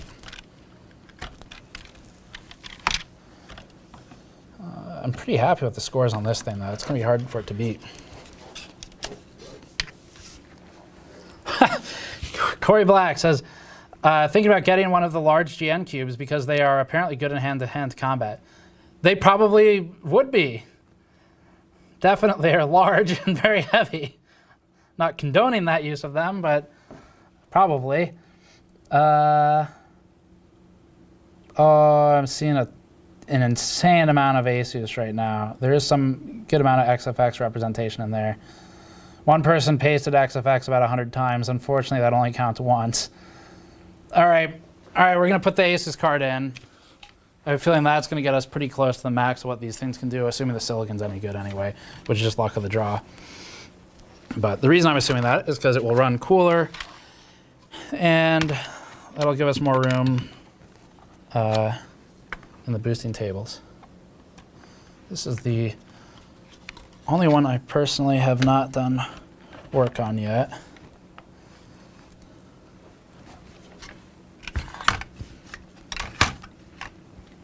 And I'm just arranging the bench in a way that hopefully won't blast the mic too much with the fans. There we go, that should work.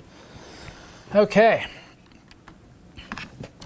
So HDMI, one try, that's a good sign.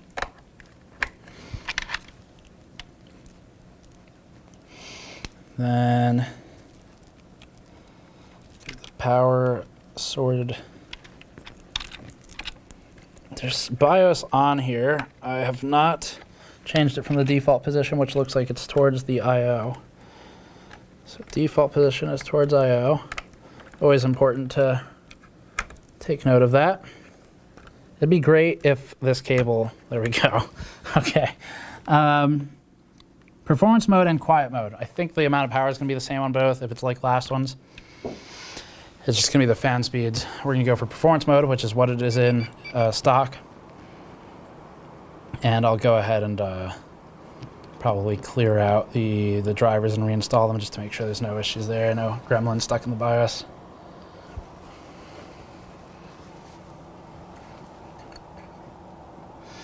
Okay.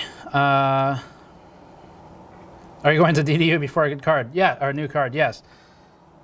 You happened to ask right when I was answering that, and thanks for the delay. Now one of us will look silly. Ursus, did I get yours? Yes. Graphlix199 said mood. It's like a sticker thing. Thank you. Fake plastic Mike, $2. Says seriously, when do you sleep? Not this month. Thanks to all the launches. DDU. Let's get rid of this. We are not connected to the internet, but that's if you're ever cycling cards or if you upgrade in place, disconnect the internet after you download the drivers, because Windows will try and screw you over and install ones while your other ones are still installed. Okay. Trying to keep up with chat and everything else. Could you change the mounting bracket on EVGA's Hybrid 30 series and make it fit a 2080 Ti? I don't think so. You could modify it, I guess. Didn't they have a hybrid series for the 2080 Ti's though? You might, if they're still in stock, you might be able to just get one of those. We only need to clear AMD's drivers. Rick says, just opened 16 tabs of mem test for an OC. Wish me luck. Good luck. How come you are not using AMD for these? Aren't you ignoring Sam? No, it doesn't matter, because I'm trying to see how high the card clocks. I don't really... All that matters is that it's like for like. I already answered this a few times, but all that matters is that the motherboard, the CPU, and the RAM are the same when I change the video cards from a scoring perspective. Getting the absolute maximum score is irrelevant here because we're just comparing one card to the next. We're not like competing or comparing AMD to NVIDIA even. It's just AMD against AMD, so it doesn't matter. Okay. Trying to keep up with all of these. Let's see. Is 220 volts more efficient? We only have 110 in the wall here. Okay. All right. I don't really see anything to. Don't understand the DDU between two different 6800 XTs. Good question. Generally speaking, it's good practice to just always clean the drivers. Doesn't matter if it's the same GPU because there's device IDs attached to each card. And when you swap cards, even if it's like both 6800 XTs, both 3080s, when you swap cards, there's screwy stuff that gets stuck in the registry. I've had to manually clean the registry out too before where DDU doesn't get it all. Sometimes you have to go through and sift through everything and manually delete the entries because it'll start bugging stuff out, start bugging interfaces out, and driver interfaces is normally a #1 sign that you need to clean stuff. So DDU is supposed to get a lot of that, but it doesn't always. Depends on how new the driver is versus how new DDU is. And because of device IDs and just because we've seen a lot of bad, strange performance behaviors in the past, years ago, from not cleaning drivers between installs, just always recommend, it takes minutes to remove the drivers and install new ones. And you're just guaranteeing yourself that you're not going to have any headaches from crap that gets left in the OS or in the registry. So just my personal recommendation.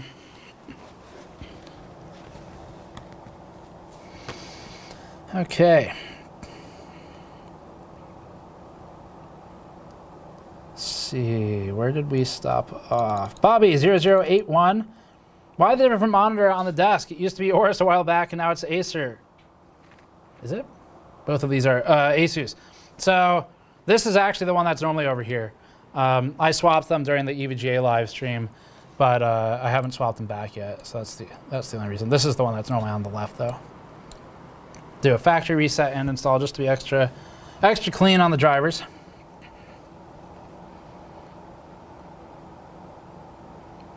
I'm going to answer this indirectly because there's something I think I can hopefully help with. So AA in chat said, is 1.428 volts safe on an R5 1600? I've seen forum posts that say the temps are most important for higher voltage. Definitely right there. But the thing I really want to point out is 1.428 volts to me doesn't really mean anything because if you're talking about the number you typed in into BIOS, 1.428 it might be a totally different number in the OS, and load line calibration has the most to do with that. So like, let's say you run on an ASUS board, say your max LLC is level 8 and your kind of recommended OC is level 4. If you're on a level 8 LLC, 1.428, your actual voltage might be higher than that. If you're on a level 4 LLC, 1.428 in BIOS, you might be at, off the top of my head, I don't actually have it memorized per board, but I mean, let's just pick a number that seems realistic. Maybe you're at 1.3 or 1.33 or something like that, which is completely reasonable. So I guess something to keep in mind is when you're asking people, is this a safe voltage? Try to specify where that number is. If it's in BIOS, and you have a less aggressive LLC, it might be totally fine. But anyway, yeah. So older Ryzen 1000 series did often require more voltage to run those higher clocks. As far as safe voltages, as a general rule, I don't really comment on them because I don't actually know, and most people don't. A lot of it's guesswork. Ryzen 1000 is old enough now that there's some good documentation out there. I have not read it recently, but I guess I'll give my personal rule of thumb. We try to keep it at or below 1.4 in BIOS with like a flatline max LLC. But that's just kind of how we, that's our internal rule of thumb for those processors. I just don't comment on safe voltages because I mean, I could pick a number that seems reasonable, but I don't actually know. And not many people do. So generally speaking though, as long as your temperatures are reasonable, you're fine. You definitely don't want to start punching in numbers like 1.7, but unless you're under chilled or extreme cooling, it's going to get too hot to run for the most part before the voltage becomes a serious concern. SoC is where you need to be careful. That one I can talk about. You don't really want that over like 1.2 or maybe 1.3, depending on the generation of Ryzen CPU you're working with. Okay, let me make sure that Wattman's cleared from the previous settings, and we'll run this stock. Actually, let's show this too. This is interesting. The radiator is using fan stop mode. So those will have to spin up every now and then just because there's going to be some heat buildup over time and the pump needs to be kept, the whole loop needs to be kept at a certain temperature. I'm actually not sure their supplier. That looks like Cooler Master to me. I would need to take it apart and look at the pump to identify it, but that to me says probably not Asetek. I could be wrong, but Asetek generally doesn't do that. How do I get this? Okay, that should be out of our way. Okay, so it's all, I need to go to automatic. That's what we want. Is it applied? Default, okay. And then let's run a baseline test and see how it does. And then I'll turn 0 RPM mode off. Average life says this isn't even live. How did you know? We were talking about that the other day. Just pre-record it, and then every now and then pretend to read a chat comment that says this isn't even live, and then people will think that it is. No, we have never done a not live stream. They've all been live. It's a weird comment. It's always weird when people say that.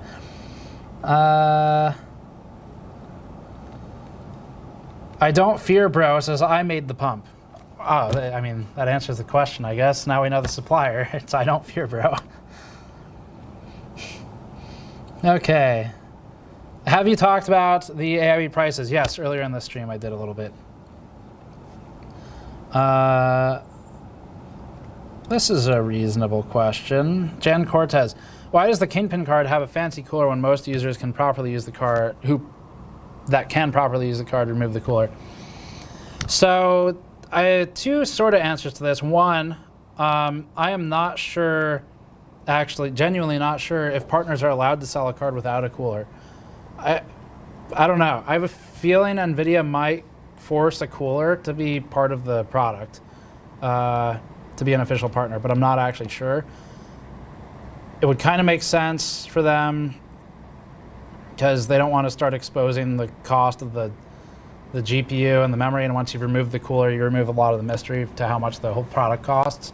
So maybe for BOM pricing, like confidentiality reasons, they do that, or maybe just because they don't really encourage overclocking. I don't know if there's a rule against it or not. I could probably find out. Second thing is the KP card. So first of all, I don't really recommend buying them if you're just going to plug it in and use it. It's not really how it's supposed to be used, just like this user is saying.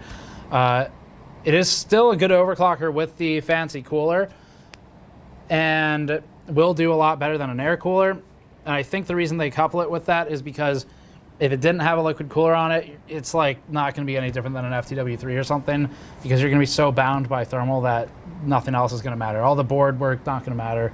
So you'll still get good overclocks out of it with the liquid cooler attached. I think that's probably why they do it,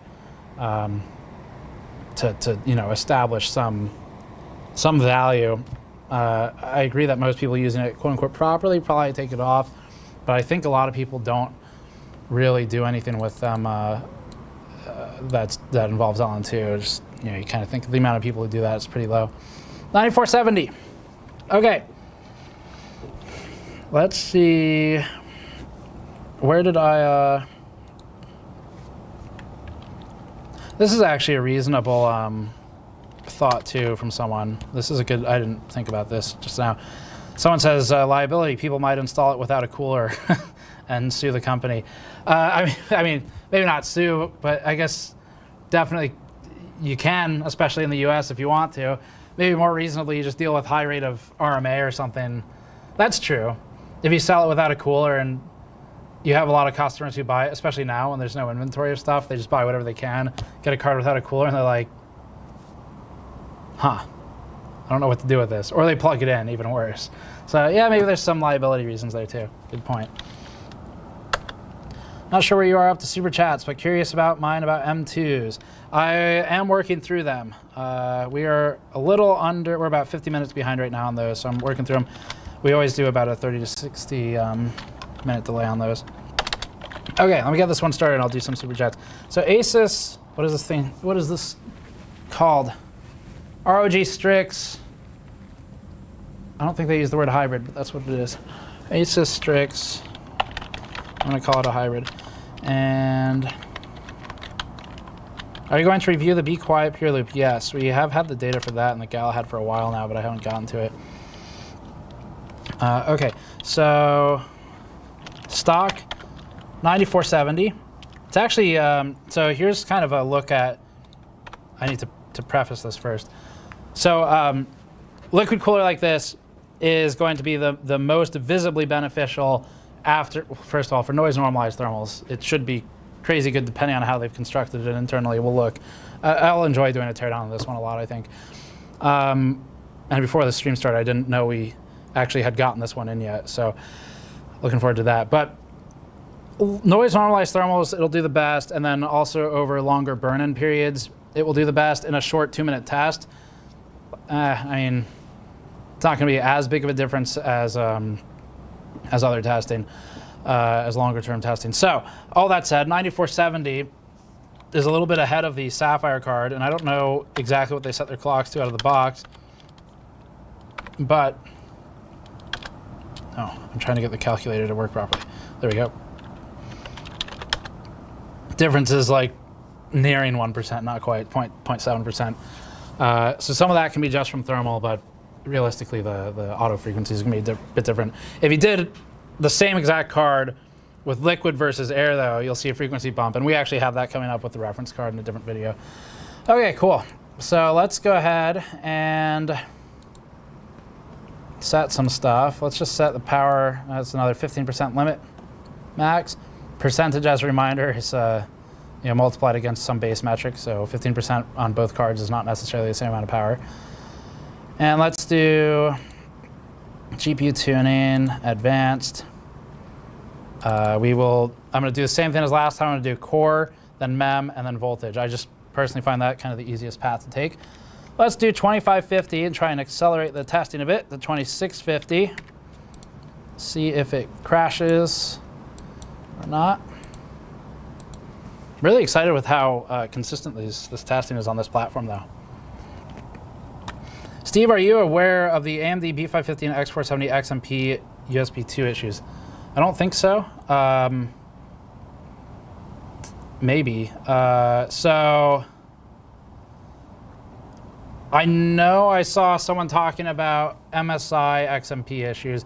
I had an issue with a board a while ago where it was going way too aggressive timings for, it was an X570, I think it was a dark, but it was doing way too aggressive timings out of the box, XMP. It ran fine if I tuned them, it just took extra effort. I'm not sure if that's what you're talking about though. See, we finished all of your 3080 videos. For now, we do have, there's a teardown or two that we never published because we got so backed up with other stuff and I wanted to give it a break. So we'll probably publish a teardown that's from like a month ago at some point. But for now, I think I'm going to slow down a little bit on the 30 stuff. I want to get through these. Well, I should say on the 3080 stuff, but get through these. I'd really like to get to the cooler reviews again at some point. Master Chief, how much of the RT deficiency do you attribute to hardware as opposed to immature software utilization? How much? I don't have like a percentage to give you. There's definitely some of both involved. So the developers, especially those who have RTX implementations and haven't done anything for AMD specifically yet, there's room for sure in their software to build for AMD. So there's a little bit of software there. I do think that NVIDIA probably has a technologically superior RT implementation from the data that we have today on the two generations that are out today, and that makes sense since they've been at it longer. I don't know that you're going to see a scenario where a developer can pull software out of a hat and it'll make up the full difference. I really don't suspect that would happen, but I do think that the software difference will definitely account for some of the performance, because the reason I can say that is because you look at initial testing where the delta between AMD and NVIDIA shrinks a little bit in some games where AMD is officially supported versus where it is not officially yet supported. So that's kind of my reasoning for that. But then the reasoning for hardware differences still being present is you look at something that's fully path traced or ray traced, but fully path traced, like you look at Minecraft, for example, and it's the gap is enormous. And that's because I think these cards, the AMD cards, have a bit of a rasterization advantage in some resolutions, some settings, but they're pretty good at rasterization competitively versus NVIDIA. And as soon as you take that away, you take away the hybrid approach to rendering, they start to lose sort of relative spacing. They fall further behind NVIDIA. So you look at Shadow of the Tomb Raider with shadows on versus off, the game's mostly rasterized. It's a hybrid approach. You've got a couple shadows here and there that might be ray traced, but otherwise a lot of it is still going to be heavily benefited by a good rasterization pipeline, which AMD has. Then you look at a game that's fully path traced and leverages the RT hardware the hardest, and the gap grows. So that's kind of why I think, to answer your question, I think there's a bit more than just software there for sure, but there's some software too. I do think that there's a hardware advantage NVIDIA has today.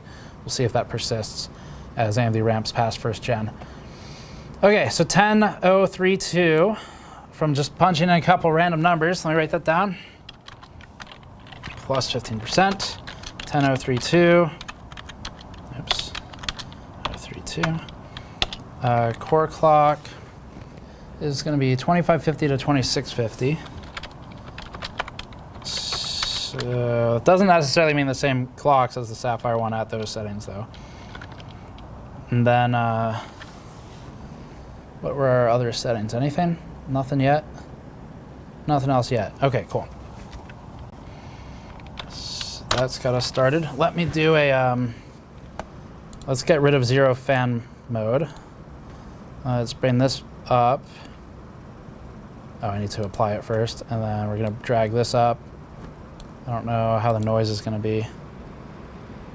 They are responding. That's cool. I don't know if this is the...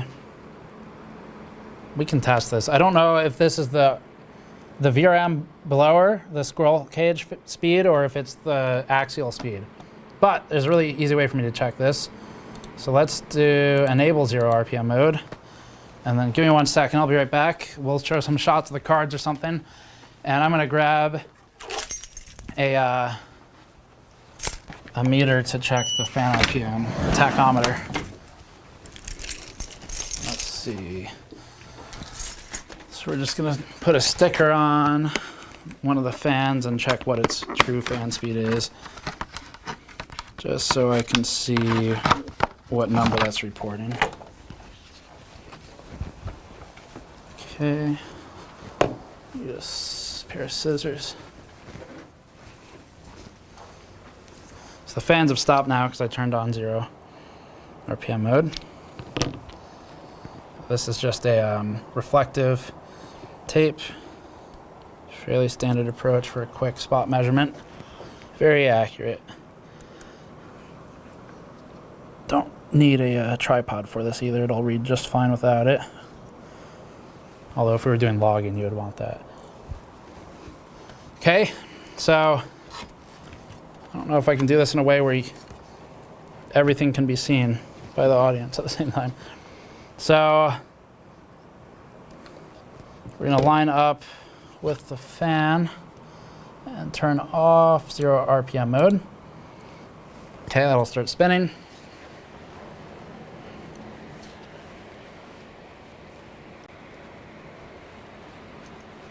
Definitely not live. Yep, definitely not. It's one of the comments from Sarga Tanis 2K2. That's so weird. Why is it definitely not live? All right, so I don't know if I can hold this like steady and get it in the shot. It's gonna take it a second. There it goes. That's the sticker. So it's about 1860 RPM. Can you see that meter? Okay. No? How about? Yeah, that's good. It's gonna fluctuate while I kind of try to hold it steady. It's about 1855 RPM for that. And let me check that's exactly what it says on the screen. Let's just make sure that's not a fluke. Run that up and see what it says now.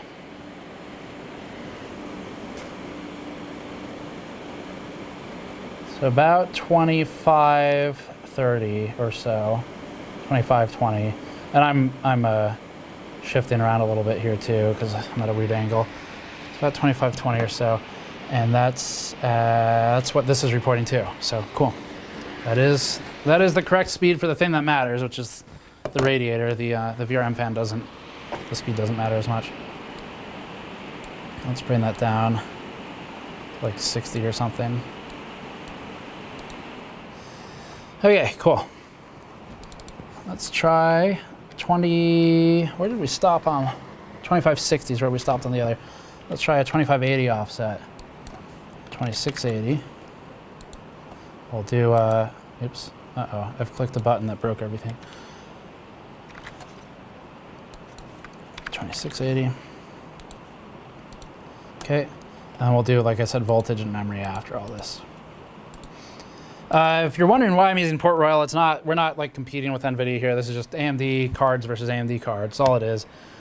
And I think a lot of people always want to see competition between the companies. It doesn't need to be though. We're just looking at the partner cards today. So, the reason for Port Royal is because it is extremely consistent. It's the most consistent bench I've worked with so far, a synthetic one that is. And that's what I want for today. Trying to angle this so it doesn't hit my mic too much. That should work. Okay. Let me get through some of these super chats. Oh, this is just a normal chat I'll take really quick. Can you comment on 6000 series performance on old games, especially DX9 and OpenGL? No, unfortunately not. I have not tested any. Definitely haven't done DX9. We've done OpenGL? No. We've tested Vulkan, but not OpenGL. Sorry. Daniel Short, let me read a bunch of these. Says, do a RIP J with a 6900 XT on Firestrike Ultra. Got a feeling that card will be top 10 without much work. Seems like RDNA 2 likes DX11. Yeah, you're right about that. And a full kind of classic style rasterization approach to rendering. So I don't know. Firestrike Ultra might be fun. It's been so long. I remember nothing about the power levels of different parts of the bench. So that would make it kind of new to all of us.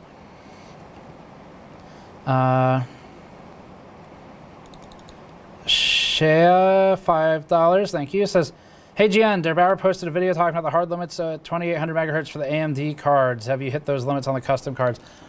Not yet,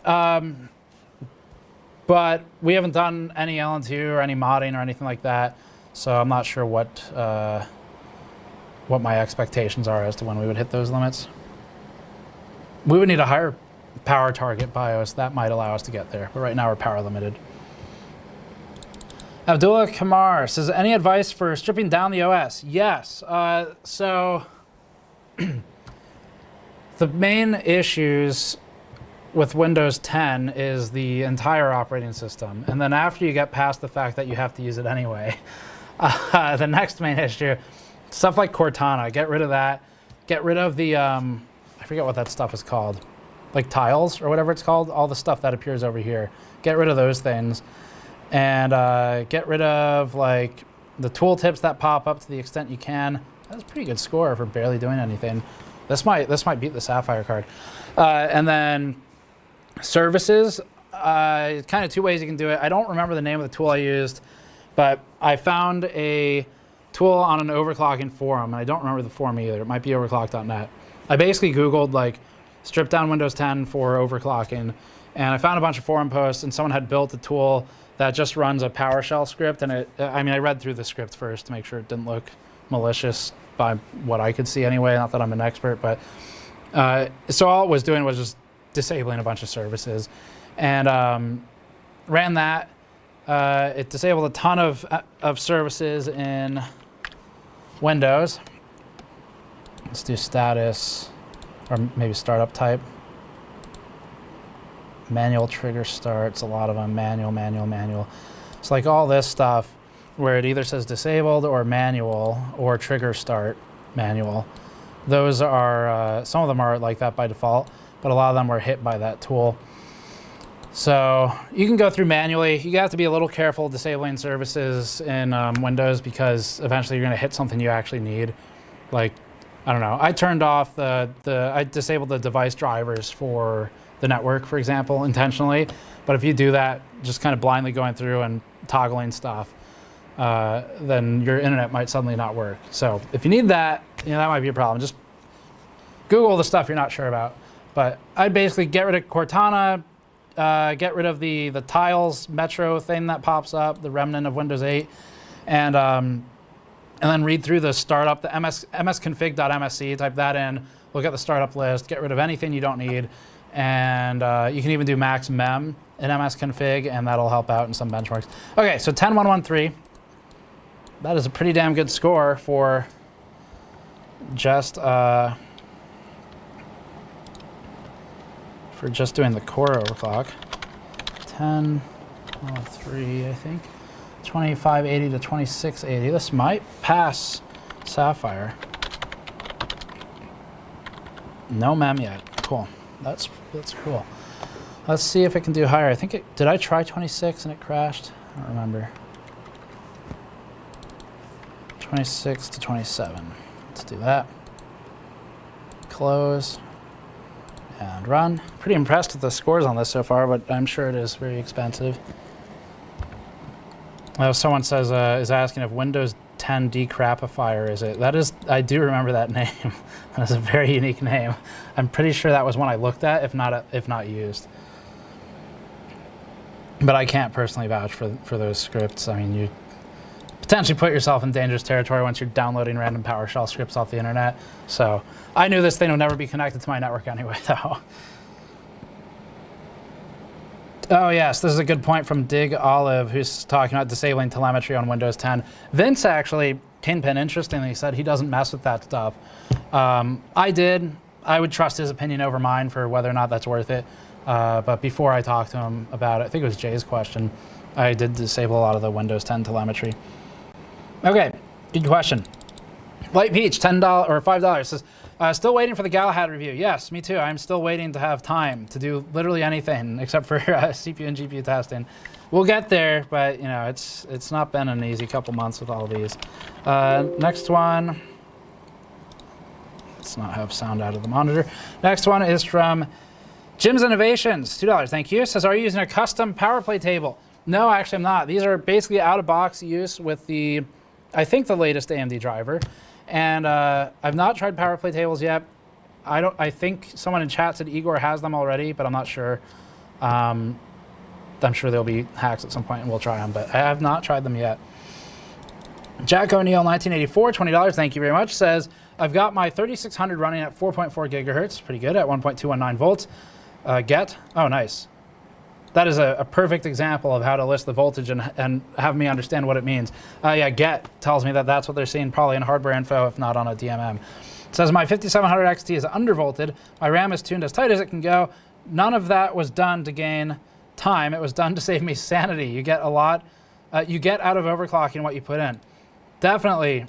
Yeah, I mean, no, that's a good point. We were talking about this earlier for those who joined late, but someone asked sort of what the point was, and I explained, sometimes it's just for fun. It's to have a project car to work on when you have a day off, and you're like, you might be like, I want to mess with my new computer I just built, or my old one, make it better, but I don't really feel like playing a game right now. This is the kind of thing that's fun to do, and sometimes it's for performance.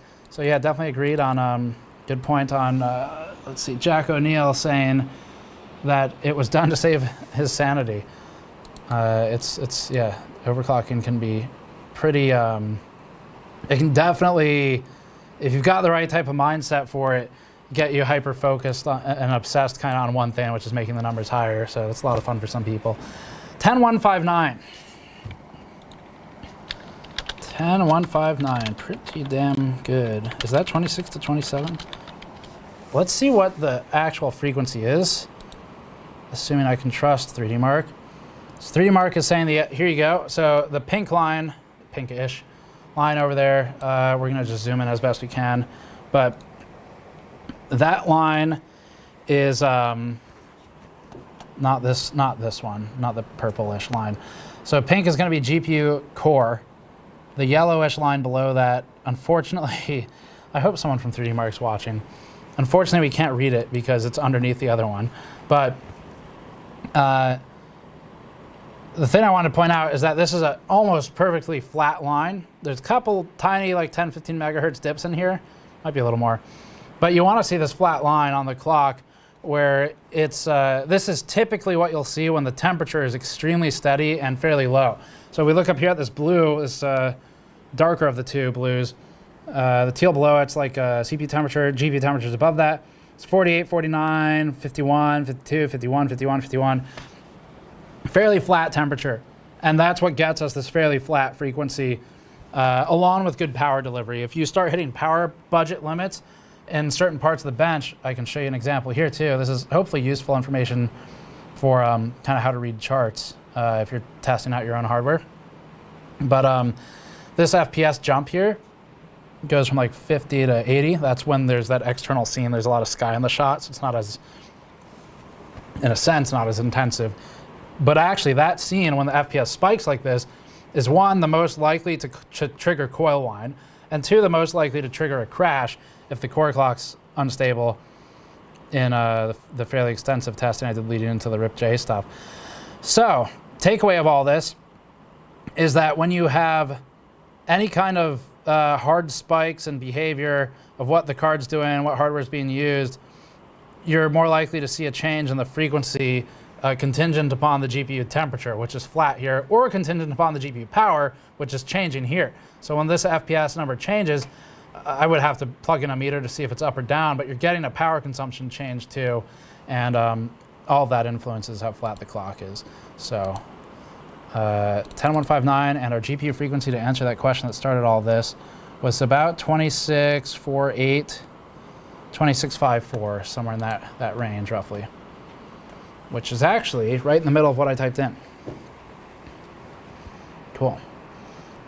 I need to do more super chats in a second. We're a little behind on those. Let's do another run. I have a feeling it's going to start crashing soon, so let's try 2650, 2750. And we'll get into the memory once it starts crashing on the core. All right. Hopefully some of that explanation was useful. Let's see.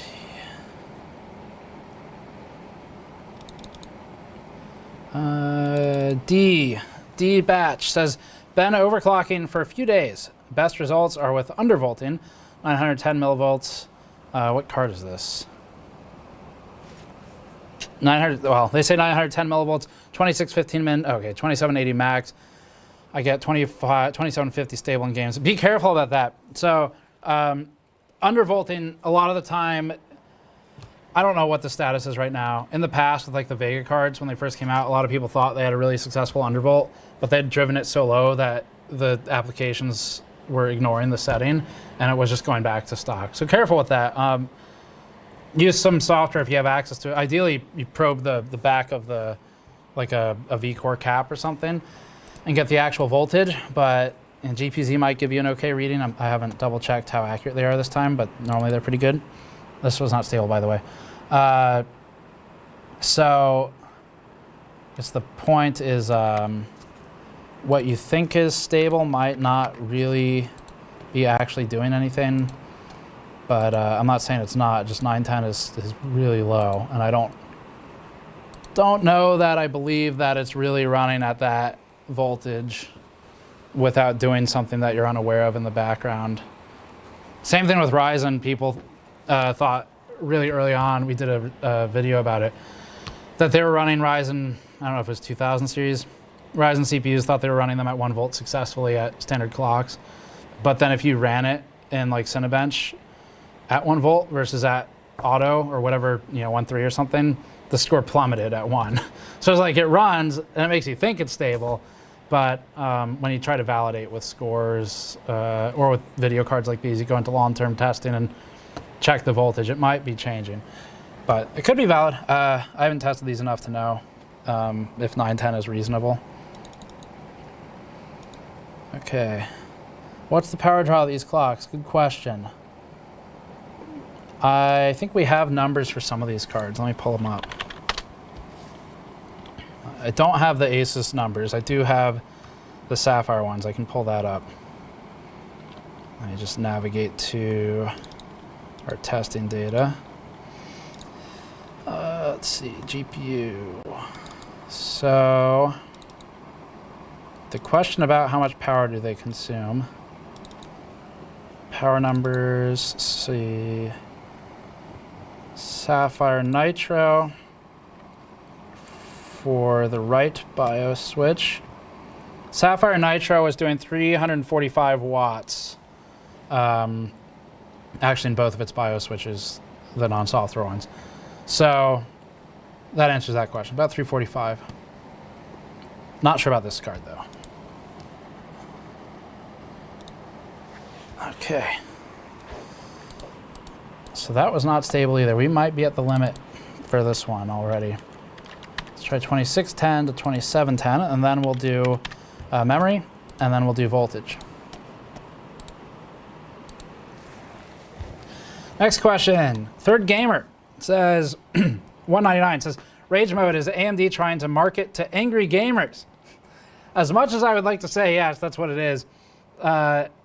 It's a, and I'm sure that was just a joke, but if you're curious though, it's actually a throwback to the old ATI Rage days. They had like a whole line of, I think it was video cards, GPUs, with the Rage naming. It's a throwback.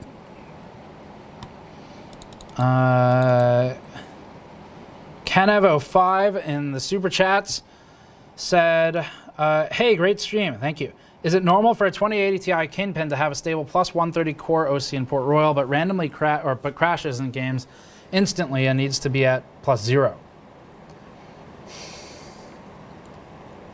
If you ask me if like plus 130 versus plus 100 is normal, I'd probably say yeah. Depends on the application.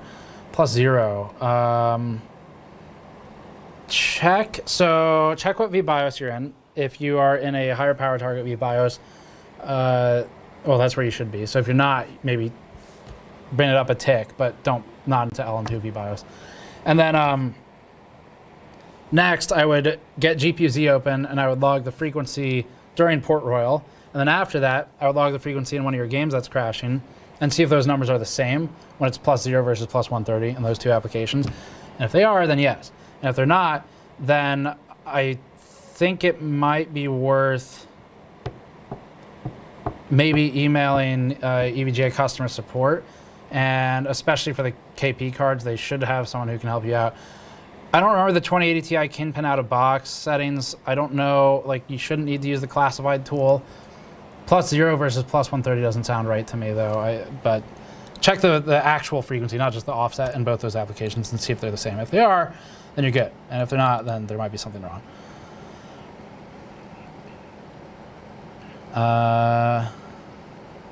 Okay, so this did not pass. It shall not pass, but at 2600 to 2700 it was doing well. So let's go back to that. Hopefully it still works. And now let's start messing with the memory. Like I said before, I do more in-depth work with this stuff for reviews when it's not live streams, but for a live stream we kind of burn through it as accurately and quickly as we can, but I'm not maxing out what these cards can do because it would just take too long. Too long for a stream. Oh, thank you. Someone says, I had a Rage PCI card. There you go. That's the original, the reference point for Rage mode. This is a funny question, so I guess I'll read it.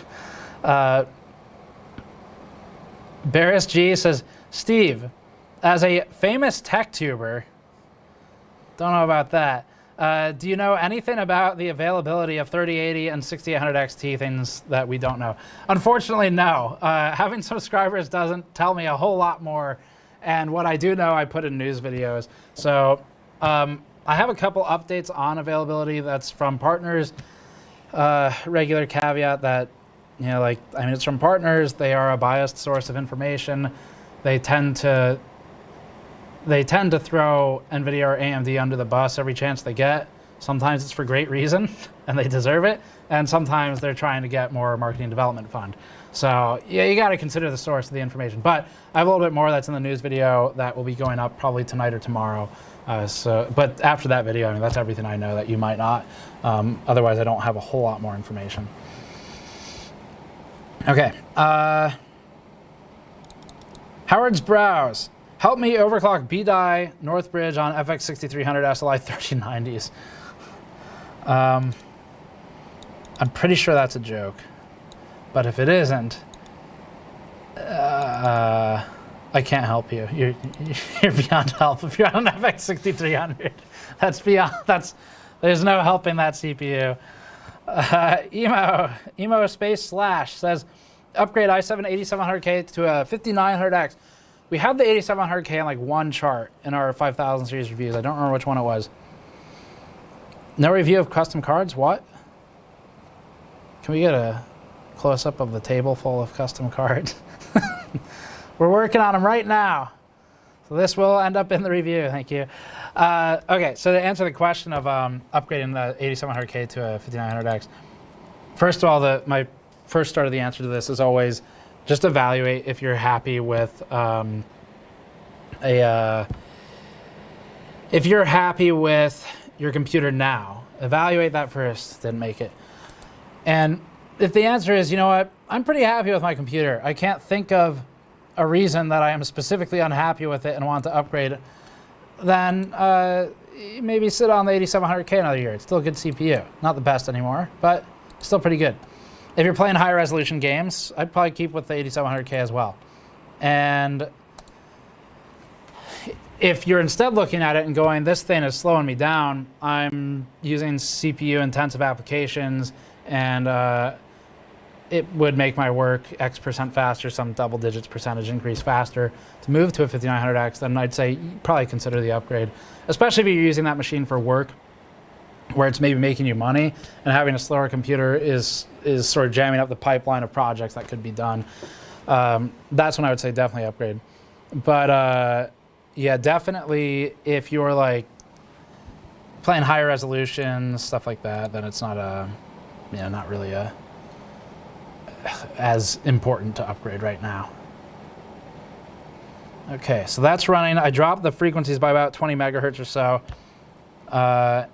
And we'll do another super chat here. So, Joe Conway. Yeah, oh, actually, there's one more thing I want to add to that one about upgrading.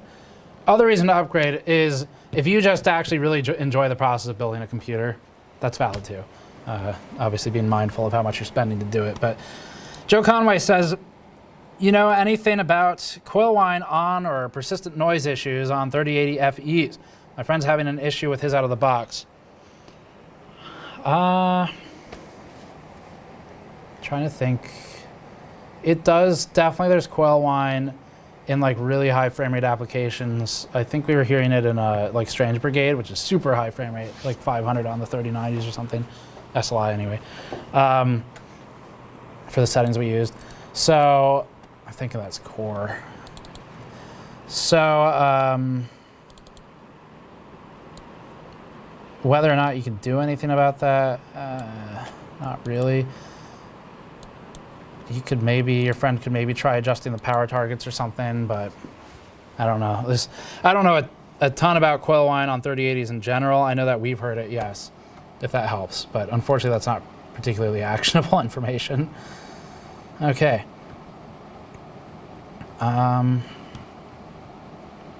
Ross G says, this is my first ever super chat. Love the streams. Thank you, and welcome to the streams. Hoping some 5900Xs become available by early 2021.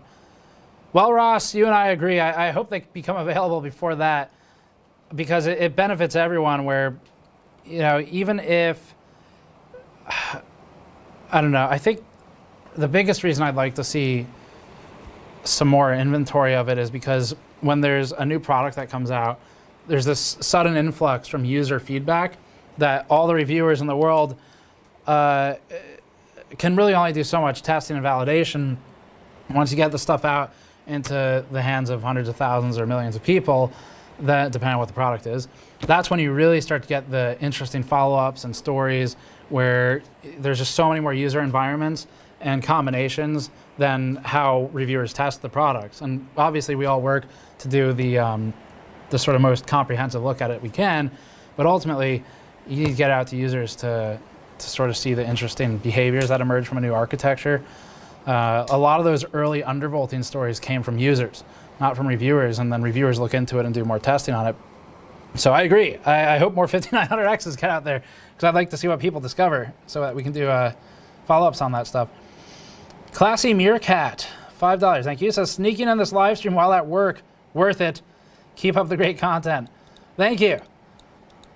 I guess we won't tell the boss. Warren H says, just put my 2600 to 4.1 and I'm rolling on 1.425. Super happy. I'm not sure if this must be an AMD 2600. Super happy with this. This is my first overclock and a way to utilize the Arctic 240 you recommended. I'm still on a 1070 SC. Do you have recommendations for a 2x21 to 9 setup? Good questions. So, oh, oops. Apparently the link in the description for the GPU goes to an ASUS motherboard. Well, sorry. I guess that's not useful then. But anyway, the question of, let's see. Super happy with the, yeah, your overclock's looking like a great start on Ryzen 2000. On a 1070 SC, do you have recommendations for a 2x21x9 setup? If you mean monitors, unfortunately, no. I don't really review monitors, so I'm actually horribly out of date on monitor names and models and what's even out right now. I don't follow them at all. I dedicate my testing and research on the other components we review. So unfortunately, I don't have monitor names I can recommend. If you mean like video cards, so if you're doing, let's say 3440 by, is it 1440? I think, or is that the 21x9 setup? If you're doing the higher of the two, 3440 ultra wide setup, and you've got two monitors side by side for that, first thing you can do is whatever your resolution is, just multiply it to get the pixel count, and I guess then times 2 if you have two monitors, and compare that to like the sort of the 4K numbers, and that'll give you an idea if you're going to be running lower FPS relative to 4K or higher, depending on the resolution of those 21x9s. For example, one 21x9, like 3440 by 1440, is going to be a lower pixel count than quote unquote 4K. And so if you're looking at benchmarks, and there's no benchmarks, this is just general advice at this point, but no benchmarks of 3440 by 1440 in the review you're looking at, but they have 4K numbers, you can kind of gauge, okay, well, I'm going to be between 2560, 1440, and 4K, quote unquote 4K. So that'll help you gauge where the cards will be. If you're trying to figure out what GPU to buy to upgrade for that setup, you have two monitors, then it's much more intensive, obviously. But and then as far as what GPU for them, if you're running higher graphics settings at those two high resolution monitors, and I'm assuming you're only powering one monitor with the game, and not like doing an iFinity type setup, but I don't know, like 3080, 6800 XT for kind of one of them, and probably 3080 if you're powering two. Then I don't know, I'd have to test it. That's starting to get into very high resolution territory. Oh yeah, scores up. Thank you. I will do that. Thanks. I'm one crazy cow posted to remind me to get the scores listed. So we do have a score for the Sapphire Nitro. Its final score was 10271. Let's type that in. 10271. I'm going to put these on the screen. And then the next one's going to be ASUS Strix. I'm going to leave this one blank right now because it's going to change. Let's unhide that. Text card. Okay. What is the first sign of being drivered? Great question. First sign of being drivered is it is no longer posting scores anywhere close to where it was before, and you've changed nothing. That's the immediate sign. 2600, 2700. So it actually passed. It was not passing for a little bit. I didn't talk too much about the crashes and how I was approaching it. I was just trying to fix it. So the fixes I did, I dropped down the voltage to 1130. That seems to have stabilized it, unless we just got lucky. And then I changed the MEM OC to 2130. So we're going to change those numbers. Let me type down the current settings first. So plus 15%. I need to do more super chats in a second. 10215 is pretty damn good. And that was a 2600 to 2700 voltage, 1130 is it? Yes. And then 2130 MEM. plus 130. Okay. Fan's about 60%. I'll check in a second. Okay. So let's run this again at 2150 and see if it survives this time. Okay. All right. Austin Sondecker says, would you be interested in an i7 950? Confirmed still working. I just got it decommissioned from my office PC. If so, feel free to let me know. We have i7 930s and 920s. I don't think we have a 950. I don't know when we would get to it, though. We did a retest of the 930 not too long ago. Beginning of the year, I think. I think we'd be interested in a 950. 4-core, 8-thread, 3.33 max turbo. What was the 930? That's the one my personal computer had. It was a 930. That one was 4-core, 8-thread, 3.06 max turbo, 2.8 base. Yeah, okay, so this was actually quite a bit higher. Yeah, so Austin, if you're Austin Sonker, if you're still watching, then feel free to email team@gamersnexus.net. And if you address the email, if you start it with like Patrick, then he'll see it and alert me to it. We can probably work in a 950 test next time we do the Nehalem revisits. We do those once every year or two. Okay, next one, and thank you for the offer. Bobby0081 says, do the 40 people who hit dislike work for Linus Media Group? It's about the right number of people. I think you're onto something. I hope Linus is watching right now going, yes, my plan is working. If I employ more people, I can downvote the other YouTubers. It's a great plan. With only millions of dollars of salary, I can downvote everybody. Oliver says, any news on restocking the GN Toolkit? Oh, I answered that one earlier, but just in case you didn't hear it, we are working on another production run. Let me check the store page again. I think we're saying January arrival for those. It's amazing how long it takes to manufacture things. I don't think I ever appreciated it until I started doing it. Expected arrival at our warehouse for those is mid-January, so they're not available on back order right now, but as soon as we can make that logistically work, we'll put them up and mention it. Is that exactly the same score? I think it is. That is exactly the same score. So that memory change did nothing for us. Let's run it one more time. It might be a bad memory strap or something. Someone says, hey Steve, what did I miss? A lot, but let me try and recap the most important points. So the Sapphire Nitro we tested. I'm going to do one more card after this ASUS one. Chat can fight over which one it'll be. The Nitro maxed out at 10271. I'm sure there's a little more in there, but I said earlier in the stream that we kind of have a limit to how much I'll push these cards out of the box for a stream, and then we'll have to push them harder off camera just because it takes so long. Once you're at the sort of easy max, it gets harder to get more points out of it. So 10271 for that. That was a 2560 to 2660 range for the frequency, 1090 millivolts for the final run. I didn't push it lower than that though. 1081s. 2150 for the mem and fast timings and about 60% fan speed, and that was it. ASUS Strix card, currently 10215 points twice in a row now. Need to update that. And one was with an 1150, or with a 1130 millivolt, and with a 2150 versus 2130. Okay. Tiki832 says, with GPU performance getting more muddy between raw resolution and upscaled, do you guys have any plans for the future? Listing native resolution that's being upscaled, more segmentation between raw and upscaled? Really good question. This is something that Patrick and I have talked about a couple times recently. So, yes, as there's a number of things here too that you didn't explicitly mention, but I think you're probably thinking about as well, like dynamic resolution. As that becomes more popular, where the resolution drawn on the screen is not fixed across the whole screen, you're drawing stuff at a higher resolution, maybe towards the center, Tobii eye tracking kind of died, but there was a thing briefly where you would look at like a corner of the screen and it would try to draw those corners in a higher resolution based on eye tracking. Kind of an interesting use of it, but sort of gimmicky anyway at the time. And also, I don't know if it went public or if that was. We definitely got a tech demo of that, but anyway. So dynamic resolution is going to be the hardest thing for us to test in the future because we're going to have to start looking at image quality. We'll probably have to build software out.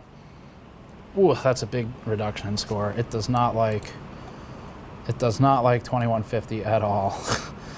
Let's try 2140. Sometimes you get this where it'll run. That's what I was talking about earlier. That's why you always validate your scores. It'll run at that higher setting, but it might not actually be good. That was like 9K something. Okay. So do we have plans for the future? Yes, we are looking into more software solutions that we can build out for keeping an eye on things like dynamic resolution. Upscaling, good idea on listing the native res that's being upscaled. That's probably worth doing.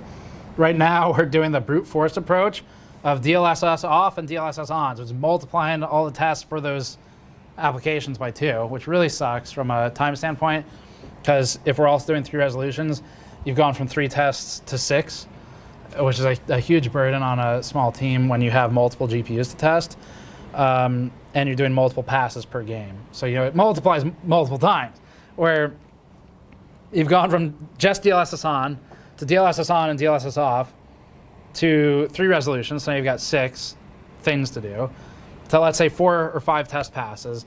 So now you've gone up to maybe 30 total test passes or something, when originally it would have been like 4, or maybe 12 if you had 3 resolutions. So you can see how it scales in a really unsustainable way. So yes, we are talking about how to deal with non-native resolution scaling and stuff like that. A Funyun says, "Hi Steve, recently back into the building and OC scene. Love your content. Wish I'd found you sooner. Loving the backlog of factory tours." Yes, thank you. The factory tours, I'm glad you found those. Factory tours are my favorite series we've ever done, and we're going to do more for sure. We did some this year. We did a fairly extensive series last year with a couple that have broken away and gotten more views, like the AMD. Wow, right near the end. This card's having a little bit of trouble stabilizing. I'm thinking maybe it's a mix of that core clock and the mem. Let's see if that does any better. So yeah, factory tour is my personal favorite content we've done. There's a lot of them. We have a playlist on the channel. Jonathan Kilburn, "I've never been able to actually catch you guys live to ask this before now. Would you ever do an in-depth review of the Thermaltake Tower 900? I know the case. Unfortunately, that one doesn't really fit our review process. It's a little bit on the older side too. That makes it challenging. Oh, thank you. Chat's someone. Jay Smith said factory tours are awesome. So, Tower 900 is so water cooling focused that just like the Singularity cases, for example, it just doesn't make any sense for us to look at them with our with our setup, because we do air cooler case benches. Okay.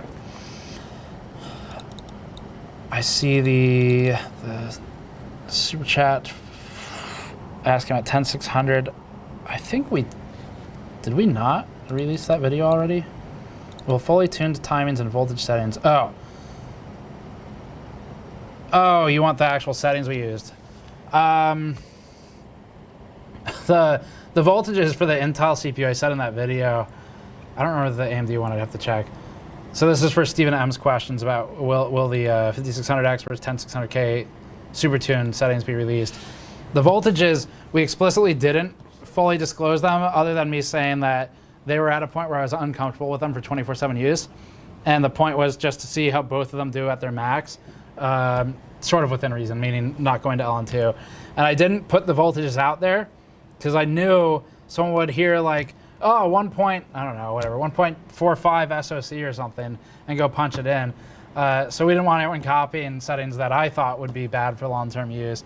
So no, we did not release the voltages for those because it was not, like I said in the video, it was not really set up for long-term use. It was a one-off showdown. Day Leviathan Prim, Hello, GN. Hashtag Team Trees. Not our, we're doing a different group than they did, but yes, we were on the same page. 7 Anabi says, hi Steve, hope you're doing well. I have an RTX 3090 FE with Cooler Master V1000 power supply. Only has 6 to 6 plus 2-pin connectors to plug into the GPU. I have 2 separate ones. Is it enough, or should I upgrade a power supply that has 8 pins? It only has, oh, like an adapter, 6 to 6 plus 2. I mean, you're probably fine. It's 2 sense lines, so I don't know. Unless you're explicitly having issues, if it's already running, I'd just let it go. Matthew Lane says, glad to hear you and the team got some time to rest. Thanks for everything you guys do.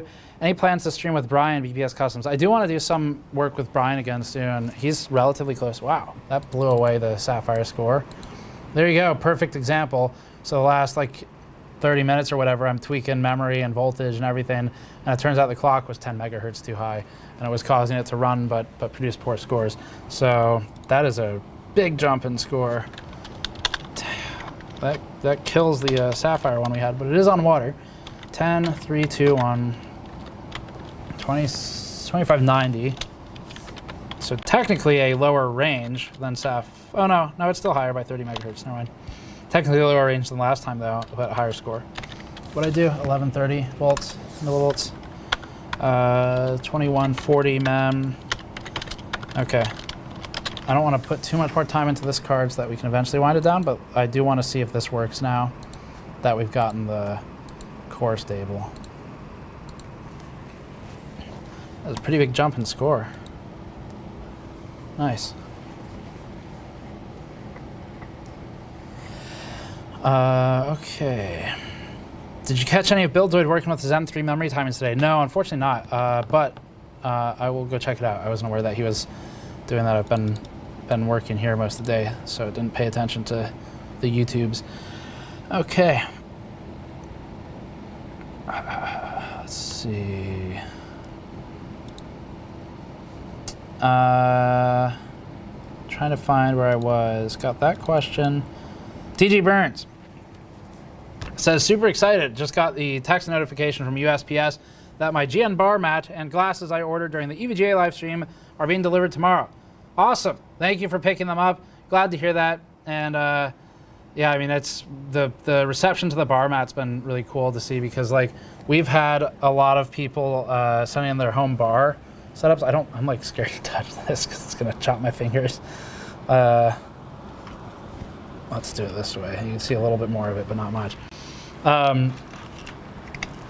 Yeah, some people have some really cool home bars that they've sent us tweeted photos of to us, and it's kind of neat to see what people put their, building skills into, other than just computers. So glad to hear that. Anyone who wants to grab anything from the store now, store.gamersnexus.net. The mod mats are on back order. Mouse mats are coming in soon, and within the next couple weeks, those are shipping out.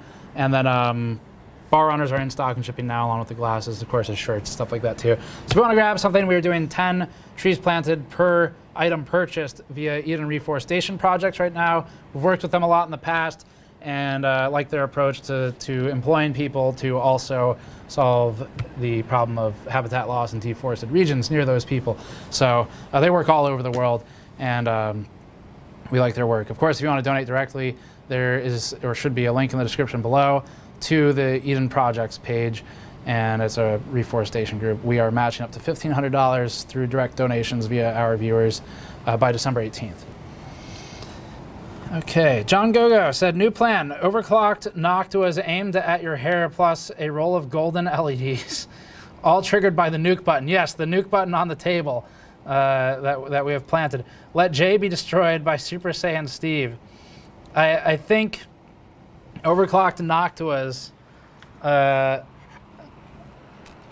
might be one of the most interesting overclocks we will have ever done. I'll use the rare occurrence of future perfect tens. So that was a score reduction. Thank you to this stream for illustrating the point I've made multiple times. I don't need to keep illustrating it. I'd like it if it would just score high. But illustrating the point that sometimes a lower number gives you a higher number in the case of clocks to scores. I'm going to call this one done after this last test we can drop this voltage. I don't want to do too many things, so we're going to do a couple at once. Let's do one last test and see how this does. And we'll probably call it there for this card, just to move on to one more and get one more through. Let's see.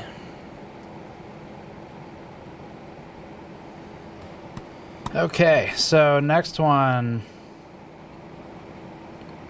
Alan Carvajal. So Steve, are hybrid cards trustworthy? Awesome Sunday watching your stream. Thank you. Trustworthy, I'm assuming you mean in the sense of having a closed loop liquid cooler, basically an AIO as they call it, mounted to the card, where now you've got another moving part, so pump, and I guess maybe some people might be concerned about water, so I'll address those two separately. If you're worried about leaking, as long as it's a reputable CLC or AIO brand, like, I don't know, Ace-Attack's a common supplier, Cooler Master's a big supplier, Coolit's a big supplier. For the most part, I've never really heard of leaking issues or like exploding issues from pressure buildup of those pump solutions, so you don't need to worry about that, where like the card developing a leak or something and dying. So you don't really need to worry about that. The Enermax ones we looked at, which were not for GPUs, but those, there were a few instances where I don't know, the amount of crap that built up in the cold plate, we've got videos on it. It could kind of start bursting at the seams where the cold plate connected to the pump block housing. But, you know, it's a difference of like just bad design, bad product versus well-designed ones. So leaking, I'm not really worried about with hybrids like this or like EVGAs, or MSI used to do that Seahawk via Corsair. I'm not worried about leaking. Pump death, like any liquid cooler, can be a problem. It's definitely an extra link in the chain where you've got fans to consider, fairly resilient, and probably multiple fans, and then you've got a pump. For the most part, pumps are rated to last for in the range of 4 to 6 years, depending on the supplier. So like the newer Ace-Attack Gen 7 pumps they're on now are rated for about 5-6 years before you start having potentially long-term permeation issues, potentially pump endurance issues, stuff like that. So that's kind of the general information. I've always liked the hybrid cards for their performance, and we have used a lot of them in production machines. But you know, if you're extra worried about reliability, then obviously eliminating any points of failure is going to benefit you there. 10399, that is really good, and I kind of want to run it to try and get one more point, but I might call it there for now and pick it up in the review. So let me write this down. That's pretty damn good.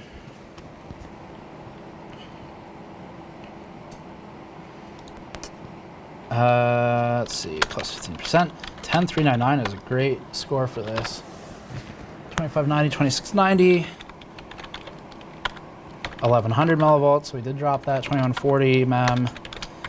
Fast timings this time. Okay. Is that a blower style ROG card? In a sense, except this blower is only meant to cool the VRM components. I have to take it apart. Maybe it's doing the RAM too, but I'm guessing there's a copper plate connected to the pump. Otherwise, no, it's got a liquid cooler attached to it. Cool. Well, I say we call it on that for this card and do one last one before we close out the stream. I'm gonna have to start going through super chats. Let me cut off the super chats here. I'm gonna get all the ones that are in now.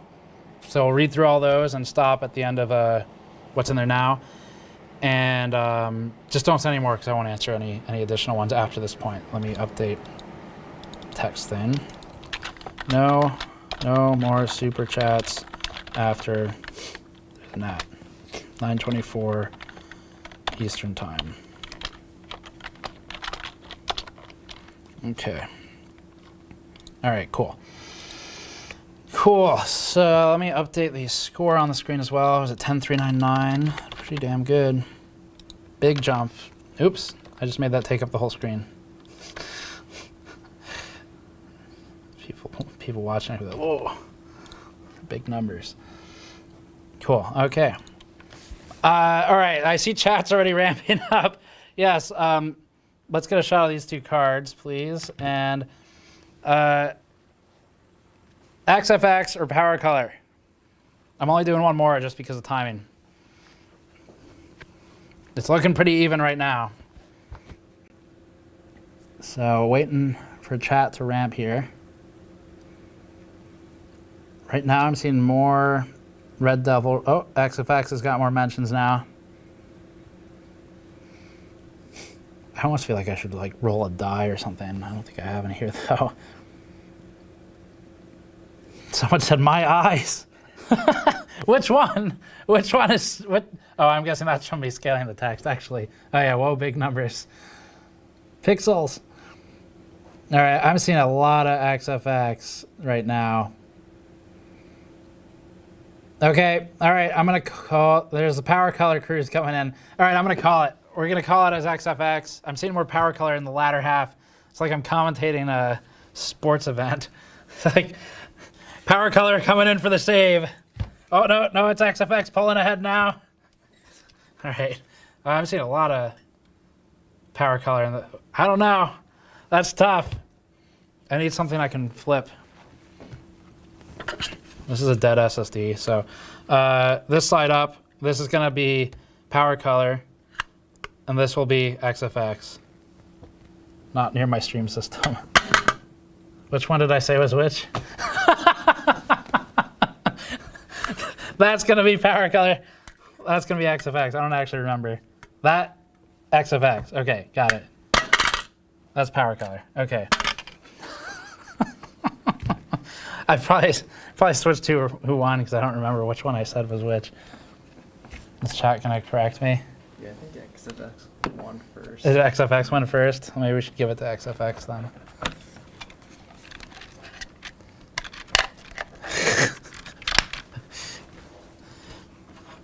Chat's still going crazy. I'm still trying to decide.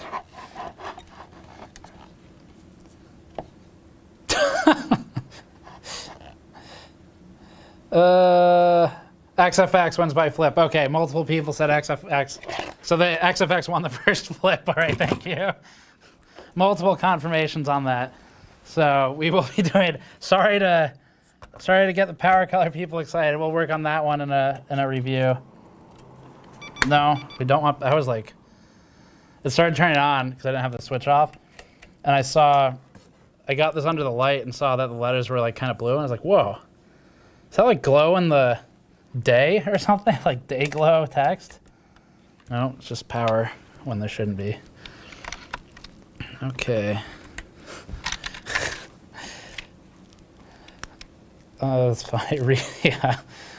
People want another flip.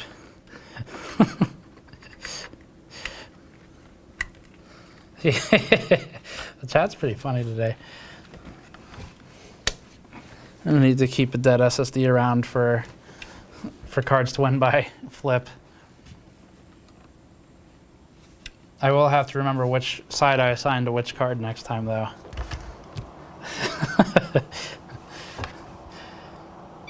This chat's hilarious right now. All right, yes, so XFX going to be going for a redemption here. No, thank you. Okay. There is a BIOS switch, I think. Where is it? Oh, this is gonna, let me mute. I'll fix my mic. Okay, so do they label the switch? No, that's a little annoying. Oh, maybe on the inside. I can't read it. I don't think it's labeled. I need to look up the card and see if they have documentation on it. XFX 6800 XT Merc BIOS switch. This is the Merc 319, I think it's called. So, okay, performance v BIOS. Let's see. Which switch is which? Shouldn't really matter. Actually, we've done power testing. Let me check. Merc, okay, so there's a performance mode. Oh, I see what. I'm just pulling up the power numbers to see if one of the BIOSes was higher than the other. So 331 for the stock mode. Where's the other one? XFX.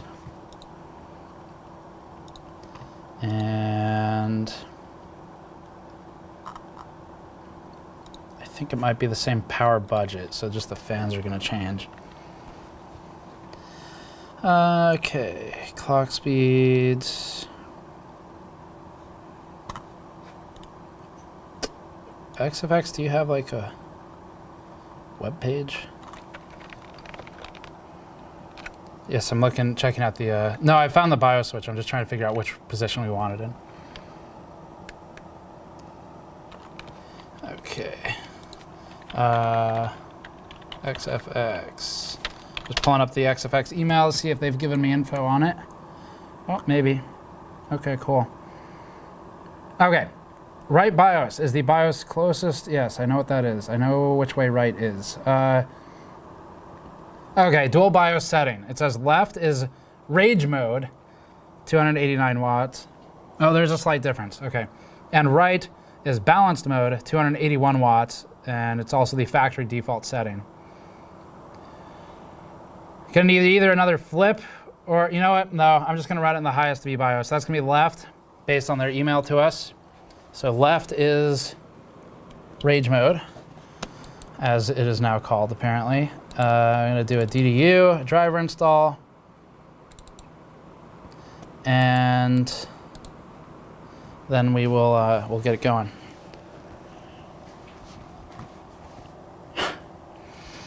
Someone says, read the chat. Yes, rage mode. Someone else says, just do PowerColor because I wouldn't have this question, I guess. Do they label theirs, or would I have to look it up too? No, they label theirs. Credit to PowerColor. Please, everyone who makes video cards, this is so simple. Please do this. You can even do it as a sticker if you're worried people won't like how it looks. Maybe we should have done. They should have done the PowerColor card. Rage mode. Everyone's really excited about that. Okay, let me get through some more super chats. So we did do a cutoff. I'm gonna read all the chats that are in now, but we are not going to be taking any more than what's in there before the time I have on the screen for the cutoff, because we're gonna have to end at some point. I'm dehydrated. Next one is from Got John Gogos, got Master Chief. Z says, where'd it go? Z says, I really appreciate your case reviews. Thank you. Patrick does a huge amount of work on those. I got the Landcool Mesh 2 Performance, and it's amazing. Any idea when you may get a 6900 XT to benchmark? Thank you. First of all, Landcool Mesh 2 Performance, very good case. Yeah, I think we gave it at least one of the awards in our best cases. I think we gave it best out of the box thermals. And any idea on when we may get a 6900 XT to benchmark? No, not yet. Psycho Myko says, it's nice to see you all into AMD again. AMD's got stuff to be into for sure right now. Nero Augustus says, is it just me, or even at crazy high clock speeds, the actual gaming uplift for these cards doesn't scale much? No, I mean, yeah, you're kind of right. It depends on the game and the card. I'm trying to, I can pull up numbers. Let's see. I think the range we were seeing was fairly variable depending on the game. Let's just look at Tomb Raider really quick because I have it right in front of me. So, yeah, all right. Just the first card I looked at was like 2 FPS different. 6800 XT stock, 179 to 174. It's not a huge change, but not terrible. I think other games might have shown more. What would show more? Maybe Rainbow Six? Rainbow Six Siege. Let's take a look at that one. Extreme spreadsheets. Rainbow Six Siege. Let's do 1440 maybe. Split the middle. 341 versus 323. No, that's pretty good. So it depends on the game. You know, 321 to 343, 341 rather. If you're on like, I don't know, if we bring down the scale to a different resolution, higher graphic settings or something, it could be the difference between hitting like a higher refresh and not, but those particular numbers is really high for both.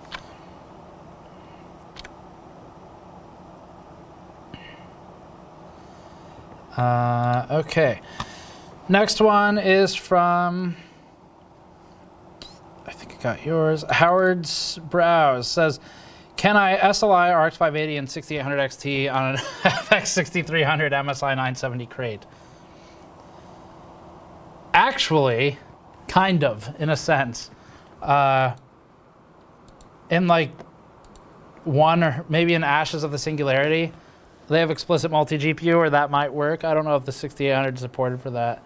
But I remember we did a piece that we called Sly Fire as an SLI Crossfire. That was, I don't remember. I think it was like a 1070 or a 970 and an AMD card. In like sort of SLI in a sense. Explicit multi-GPU. Daniel Wendell says, it looks like the XFX RGB logo piece can be unscrewed from the fan shroud. Let's see. It normally can be. It's just a matter of how easy is it. There's 2 screws there, there's 2 screws there, and then there's going to be a cable. Is the cable accessible externally? Maybe not. I don't see the cable from here. It's in there somewhere. Oh, there's a power cable on this side. So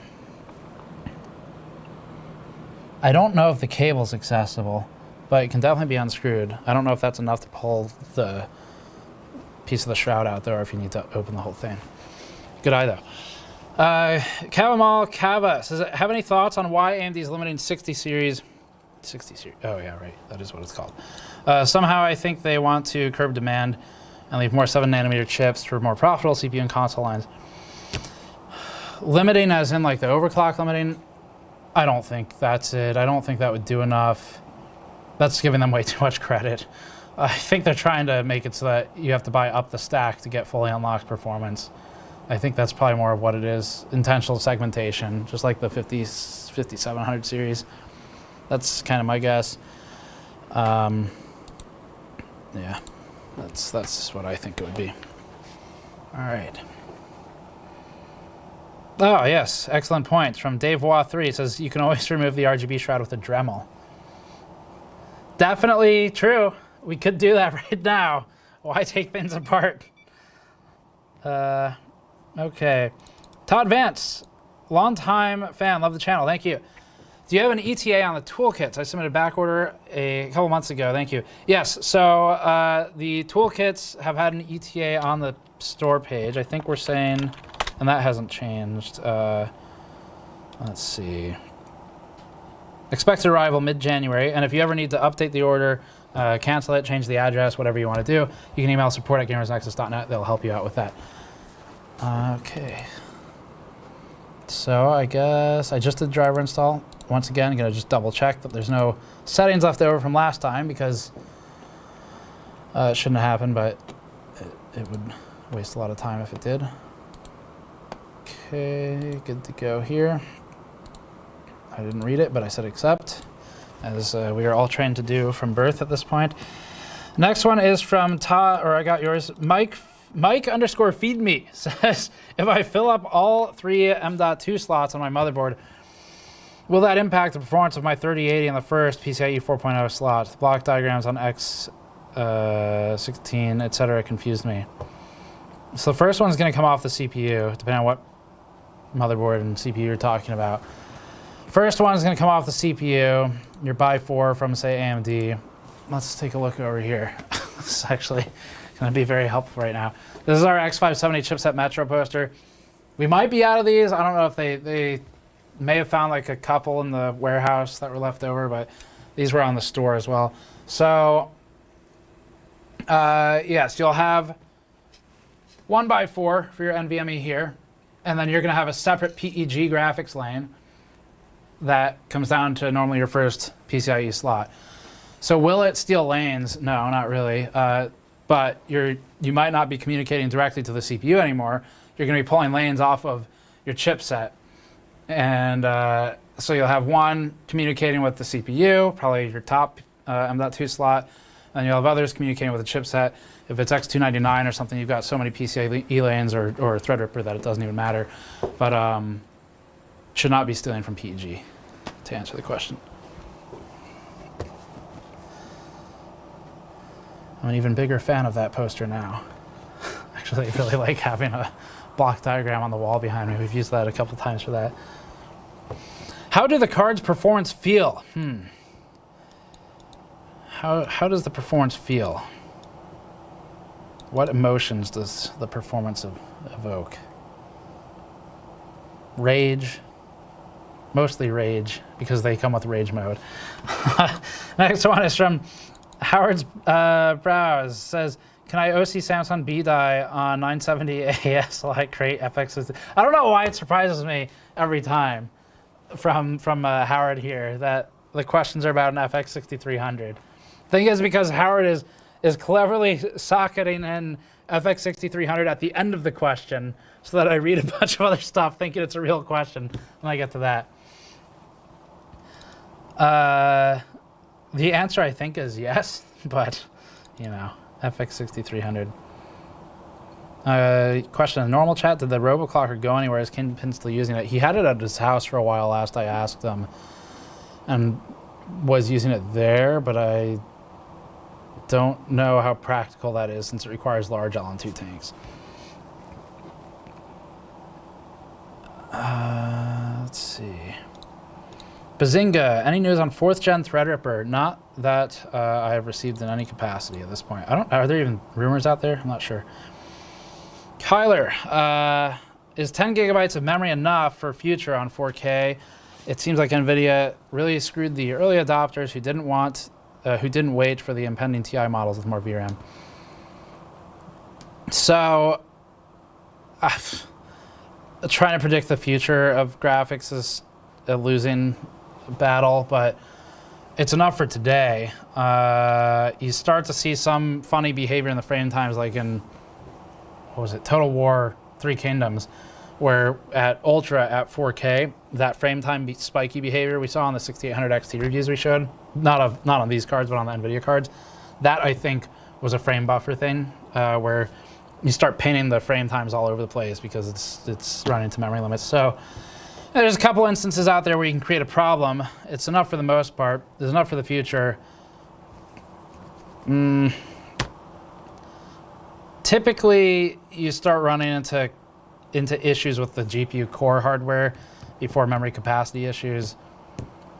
NVIDIA is definitely the type of company, just like AMD, to artificially segment its products to force upgrades. So a little bit of both going on. I think it's enough for now, but you know, a 20 gigabyte model is going to cost more money. So, like, I don't know. They're both going to exist on the market most likely. Someone said poor XFX score. Well, keep in mind that is out of the box. So that is actually better than the other two out of the box. 9480 is higher than the Strix, which was 9470, and Nitro, which was 9408. So XFX, whatever, the Merc, not 319. And that one is, can you make a Z490 chipset Metro Station poster? Maybe I should, just so I can reference it. So this one, I'm just going to start copying over these results. So this scored stock, first run, 9480, pretty good score. Let's see how it does with overclocks. So we're going to do manual and then power tuning. Plus 15%. Let's do GPU core, advanced. Let's just try and save some time and do 25. Let's see if we can do 2580 to 2680. We'll worry about the voltage on the memory at the end. I guess we'll do the fan now too. We've been doing that for the others. No 0 RPM, advanced fan control, apply, and then drag this up. Let's just put it around there. That's actually a more aggressive fan than the previous two. Bring it down a little. Okay. Run. See how that goes.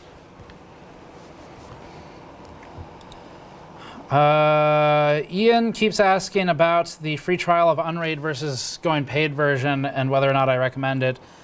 So Ian, I know we have the fully unlocked version. I can't remember what the difference is because I don't specialize in Unraid. Wendell recommended it for us, and we did need it for something. But I would recommend going to Wendell from Level 1 Techs. He is an absolute expert on anything to do with Unraid and kind of like local servers, real servers. Definitely check on his channel. He's done a lot of Unraid videos. I'd highly recommend his content. Very knowledgeable. I'd say Wendell and Der Bauer are probably some of the two who post stuff that I learn from the most frequently. Tiki832. You should start recommending viewers who want RTX 3000 series cards. Start recommending viewers and can build hardware to email NVIDIA and say they're crypto miners. Probably get it MSRP, which is more than partners can do, with a smiley face. I have seen that headline. I haven't read the story yet, but I've seen the headline. I think Linus did a WAN show thing or something. I haven't watched it yet though. Cyborg says, are any SFF or ITX cases being reviewed soon other than the O11 Mini? Currently looking at buying the A1 Plus. I'm not familiar with the A1 Plus, but I used the A1, and I wasn't impressed with the A1, but I'm assuming the Plus is good and means they fixed it. Looks pretty similar. A1 Plus, it might be a little better. No plans though to review ITX right now, other than the O11 Mini. It's so much more overhead. So Patrick right now is working on the console testing stuff, but we have different kind of roles where I'm involved as like testing oversight for stuff, and then Patrick takes care of cases for the most part. I'll step in now and then, but pretty rarely these days for the actual like the running of the tests. Initially I designed them, and then Patrick sort of tuned and perfected them and executes them, and then I handle like a lot of the GPU, CPU write-ups, the GPU testing, some of the power. Mike does some power, and then Patrick does the cases. But he's also doing the consoles, so that's the problem right now. Where adding more case reviews is difficult when he's already kind of fully taxed with the console testing. 9935, not a great score, but maybe it will pick up. I write that down. 9935.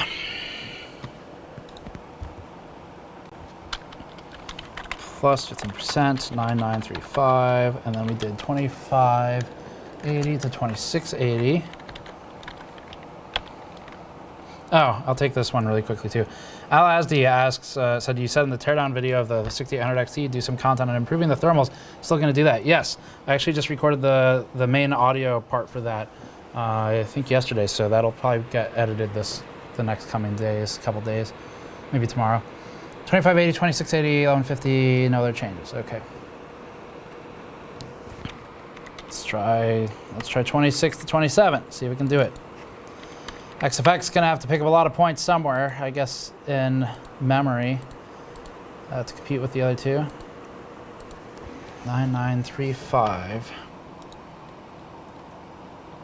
Have you done the Nitro Plus yet? How does it fare? Yes. Scores are in the top. Where is it? That corner. There they are. There's the scores. So beginning of the stream, I said some important stuff I should repeat, I guess. This is just looking at the overclocking, very small subsection of the performance of a card and what makes it good or not. We're gonna have to come back for thermals and noise normalized thermals, all that stuff later. So the results here today are not like, is this card good or not? It's just how does it do versus the others for OC. Sapphire did well, but ASUS and the Strix came out and smashed it, which is, you know, I mean, it's got a liquid cooler on it, so a bit of an advantage there. Okay. Let's see. Oh, I was going to add the XFX Merc line, but no scores down. I'm not going to enter the scores till. Did I just resize that thing? Oops. Good enough. Okay. I'll add those scores once we've got them in. Okay, I need to get through a bunch of super chats. Dominic Clark says, Roman had problems with a clock limit on the 6800 XT Red Devil. I received my Oh, and I received my bar owner shirts, all of which are awesome. Good night now from Austria. Well, if you watch the playback later, then thank you for picking up the bar owner and the shirts. And as far as the clock limit, yes, I did see that content, and fortunately we have not, we've run into stability before clock limits right now. We would need a modified BIOS to really start maxing the limit, I think. Propane, or a physical hard mod. Propane says, hi, I have an RTX 3090 and 9900K. Should I worry about upgrading my CPU at all since I play in 4K? I don't think we've retested the 9900K for a little bit. We did in the first half of the year for sure. Should you worry about upgrading at 4K? I don't really... I would... No. I think I'd skip one more generation if I were you. Shay says, have you ever seen water-cooled VRMs make a difference in a CPU overclock? Thinking about the practicality of a monoblock. Not really. They're not that sensitive thermally, and they're normally running pretty well to begin with. So, practicality of a monoblock isn't super high because you're probably putting it on a really high-end board already. So, if you're buying it to try and get a better OC, I don't think I would buy it for that reason. So that did run, but 9989 is not great. It is technically an improvement. Okay, so we're at 26 to 27. Come back from them in a minute. 9989, need to write that down. Okay. 26 to 27. Okay. Okay. Micah Goldstein said, am I crazy to look at the latest GPUs and say, meh, if I'm already hitting 10K in Port Royal? Well, I'm assuming you have a 20 series card maybe. I don't think it's crazy. I don't think it's crazy to look at new cards and say meh. I mean, I think that's probably a healthy attitude, if anything, to not go like crazy over consumerism, buying the newest thing because it's new. There's a lot of people who definitely would do well with an upgrade for sure. If you're on like 970s and stuff and you're unhappy with performance now. But I think it's a healthy attitude in general to be sort of neutral on new products and then really only buy if it jumps out at you as like, oh, this is finally the one. This is the one where I need to upgrade. Normally, I think that point's pretty clear. So you're scoring 10K plus Port Royal. That'll scale reasonably across games. You're already in a good spot, yeah.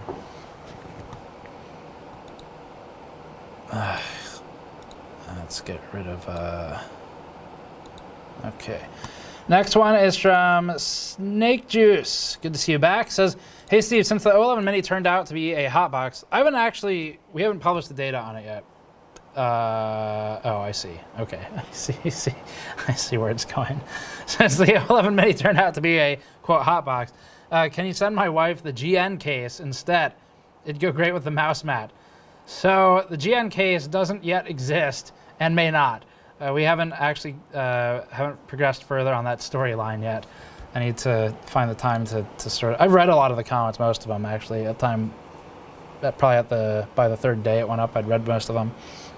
Bazinga X, please kick Jay's rear super chat. Oh, please kick Jay's rear space. Super chat will not allow the B word. Does super chat not let you type in butt? I feel like you could just go with BUT at that point. It'd probably ban you for trying to bypass the rules. I feel like you're bypassing the rules. Banned. 10,004. In fact, an improvement. So that's something. Let's see what the clocks are actually running at here. Maybe they're super under what we're setting. Yeah, 2596 to 2560 at the end there as it starts to drop clocks a bit from heat. 2672, really briefly there. So, okay, let's see, 10004, I type that in.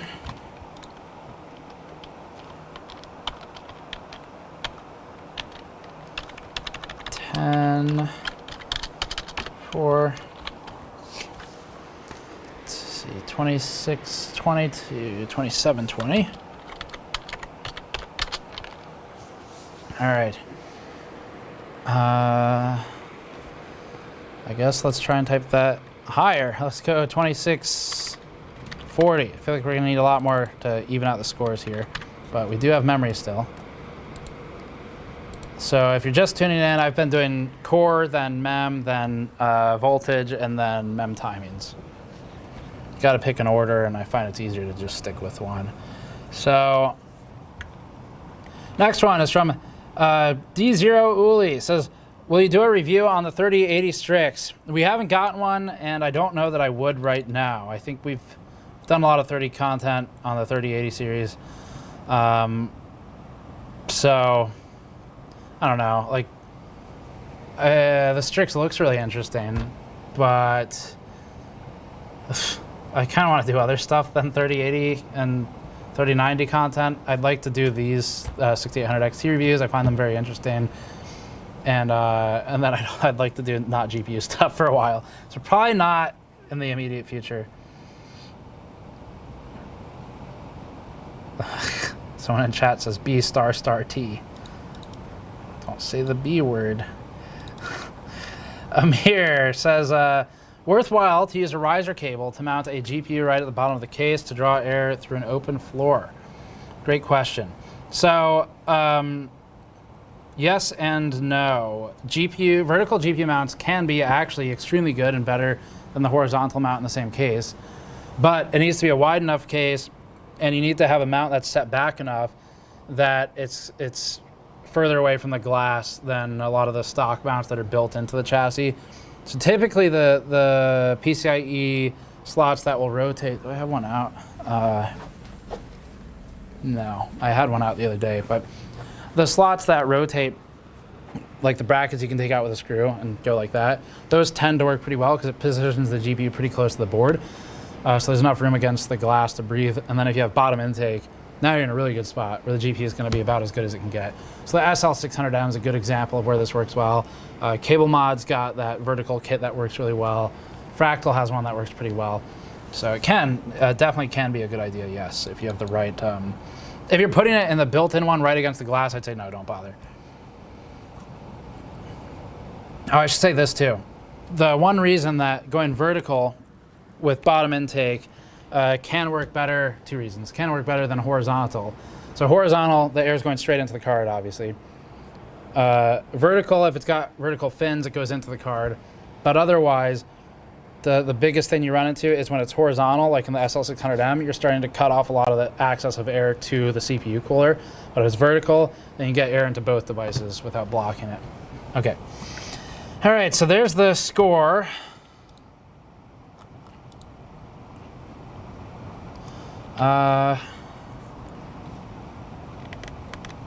Let's see. Where's my notes? There they are. So it's still going up. That's good. It's definitely not a high score out the gate, but it's getting better and better. Steve, why are you trying to revive the dead? Get the Red Devil to do its job. I like the rivalry we've developed in chat between like this XFX camp and PowerColor camp. Chat was hilarious after the SSD flip, the coin toss, the coin toss. 2640, 2740. So let's do 2680 to 2780. We are going to try and revive the dead, as that person was saying in chat. So 40 to 40, 26 to 2780. Okay. We're getting towards the end of this one.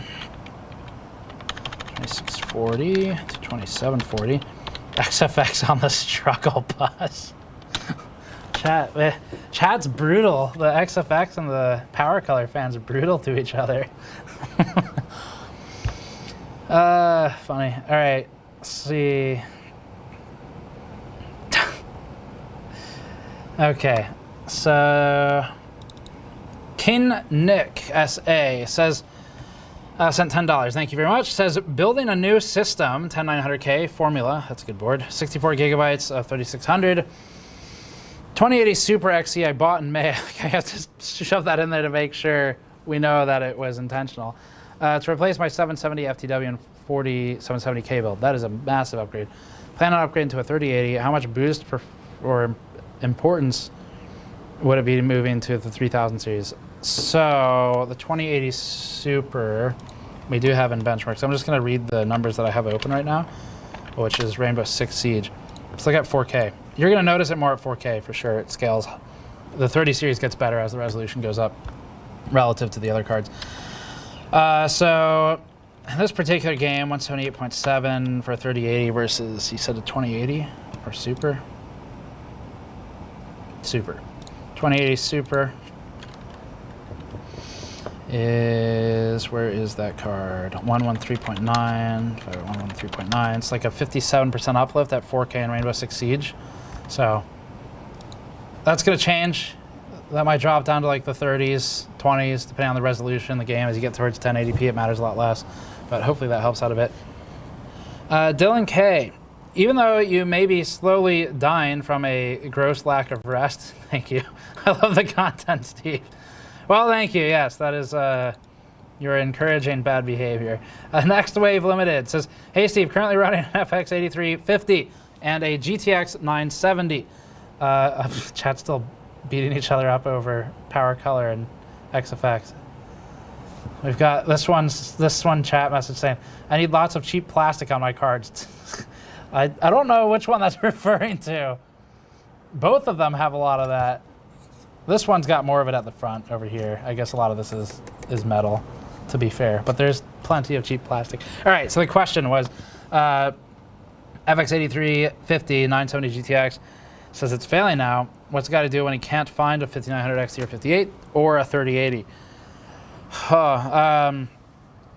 Well, if that's your ultimate goal and you have the money for it, I'm assuming, because that sounds like what you're planning to do, I wouldn't want to buy used as like a stopgap. That seems like a waste of money. If you're going to replace it as soon as there's inventory, I think you overclock them to the extent you can to get as much as you can out of them, and then you wait, unfortunately. I think that's about the best you can do right now.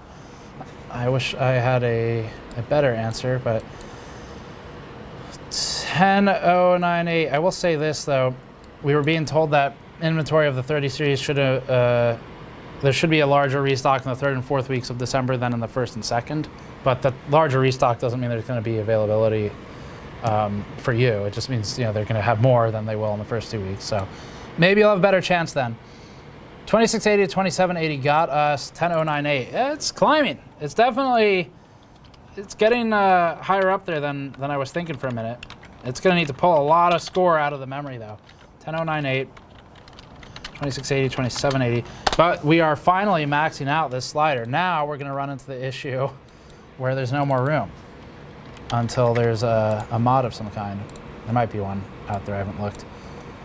Let's run that. That's going to be the last we can even run before we go to memory. So that'll be it for core.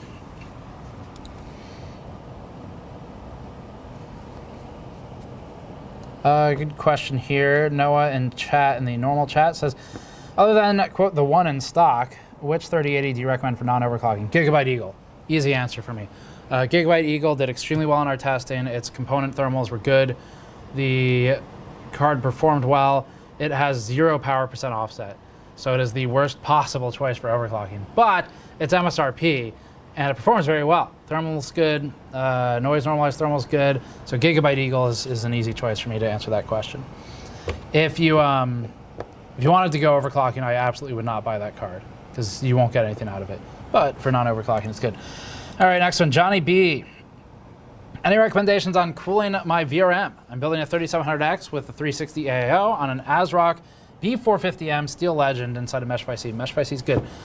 Good start. So I'm assuming, yeah, okay. I'm assuming you mean your CPU VRM, almost definitely.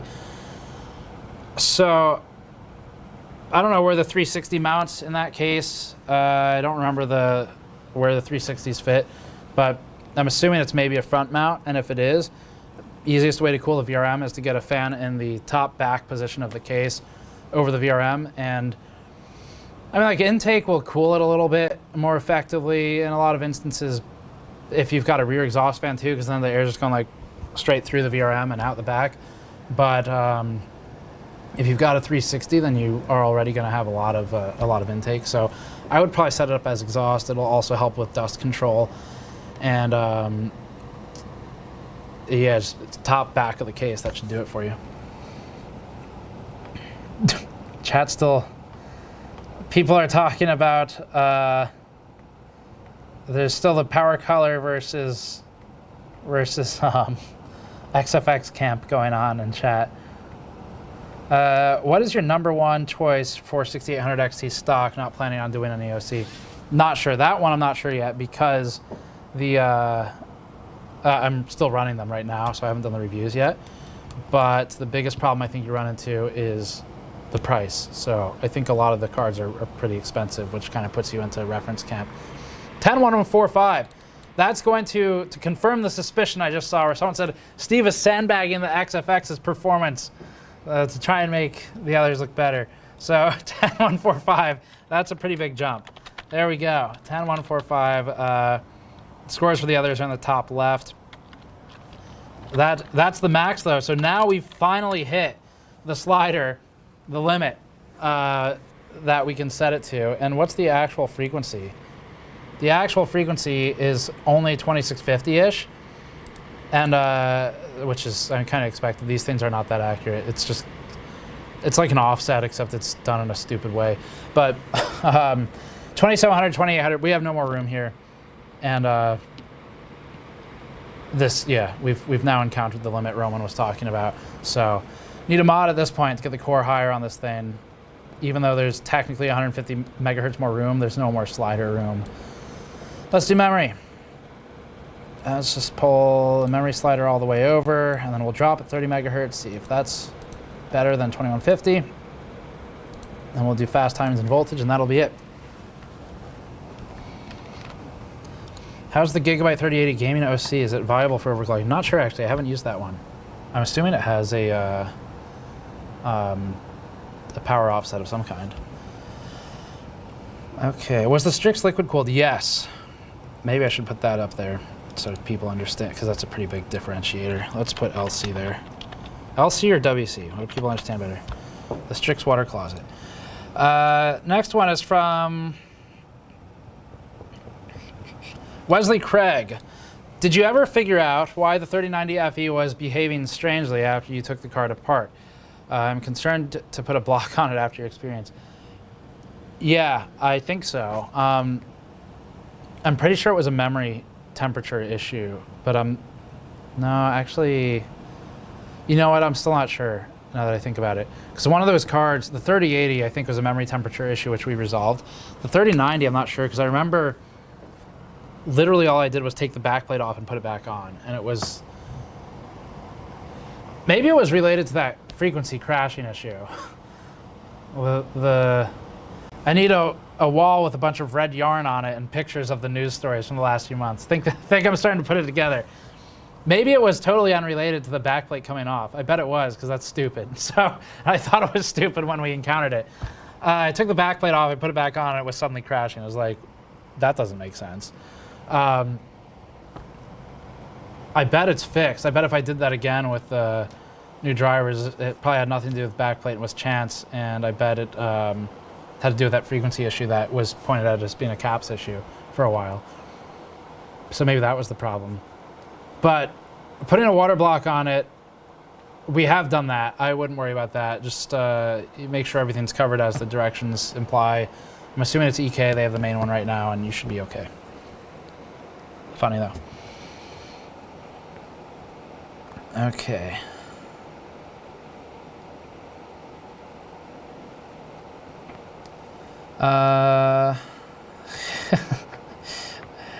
His beautiful mind style for mapping out why a GPU is crashing. Next one is from Scott Cobb.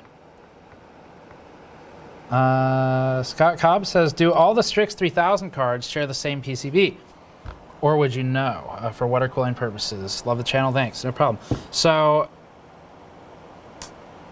if it's like the same Strix, then yes. If there are multiple models of Strix, I'm not sure. Normally, yes, but not always. So Normally, I know the answers to these things pretty quickly for new video card launches. The problem this generation is after doing a couple reviews, it's really hard to get excited about doing more reviews of partner models when comments are like, I can't even buy it. So obviously, at some point, we're like, the data is still valuable. It doesn't change. It still helps you decide what to buy when you can get one. But you reach just a point where it's hard for me to want to study all of the PCBs and cards this generation when I know that the amount of people who can get it is more limited than typically relative to the demand that is. Okay. So 10,234, pretty good pickup for XFX there. It's actually a massive jump. 10,234. Who's the closest? That's Sapphire is at 10,271. They might be able to catch them. So we changed here only the mem at max 2150 plus 150. Let's go ahead and I'm going to drop it by 10 megahertz just to make sure. No, let's do 20. Let's do 2130 just to make sure that we're not at some like questionable stability memory where the score is lower than it should be. So we'll run that. And then it's on to the voltage. Zachary Sov says, do you take video suggestions? Sure. I got an i5 9600K running on my Z170 board by running a custom BIOS. Oh, cool, yeah. And a pin mod. Insulating the pin and shorting certain pins on the CPU would help keep old motherboards in service. You're definitely right about that. I forgot about those. Pin mods used to be really popular. They're cool. So like you insulate certain pins so that you can socket a CPU that's not supposed to work in the board into the board. And Roman's done some of those in the past too. But I don't know. That's definitely interesting. I'd have to figure out a content angle to make people care about older CPUs and boards in that combination. I think we could do it. That's basically the perfect type of content for Patrick. He's really good at those types of like more research intensive modding type pieces like that, because he's done all the work with the weird motherboards we found from around the world. So it'll probably go on the list of ideas that is never ending. I don't know when we'll get to it, but I do like the idea. Casual Racer says, SEK100, thank you very much, says 3080, wait for 3080 Ti. Oh, 3080 or wait for 3080 Ti with 20 gigabytes or 3090, dare I say. I guess you dared to say it. Says tend to upgrade every 4 or so years, mostly 1440, some 4K 60 games like Cyberpunk 2077. Let's see. And then says they have a 3600 4.35 OC, pretty good. 32 gigabytes, 3200, pretty good. 850 watt power supply.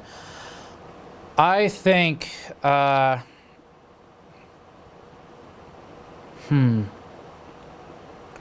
4-year usage, I don't think I can justify the 3090 still. It's a couple percent better, but I mean, I don't know.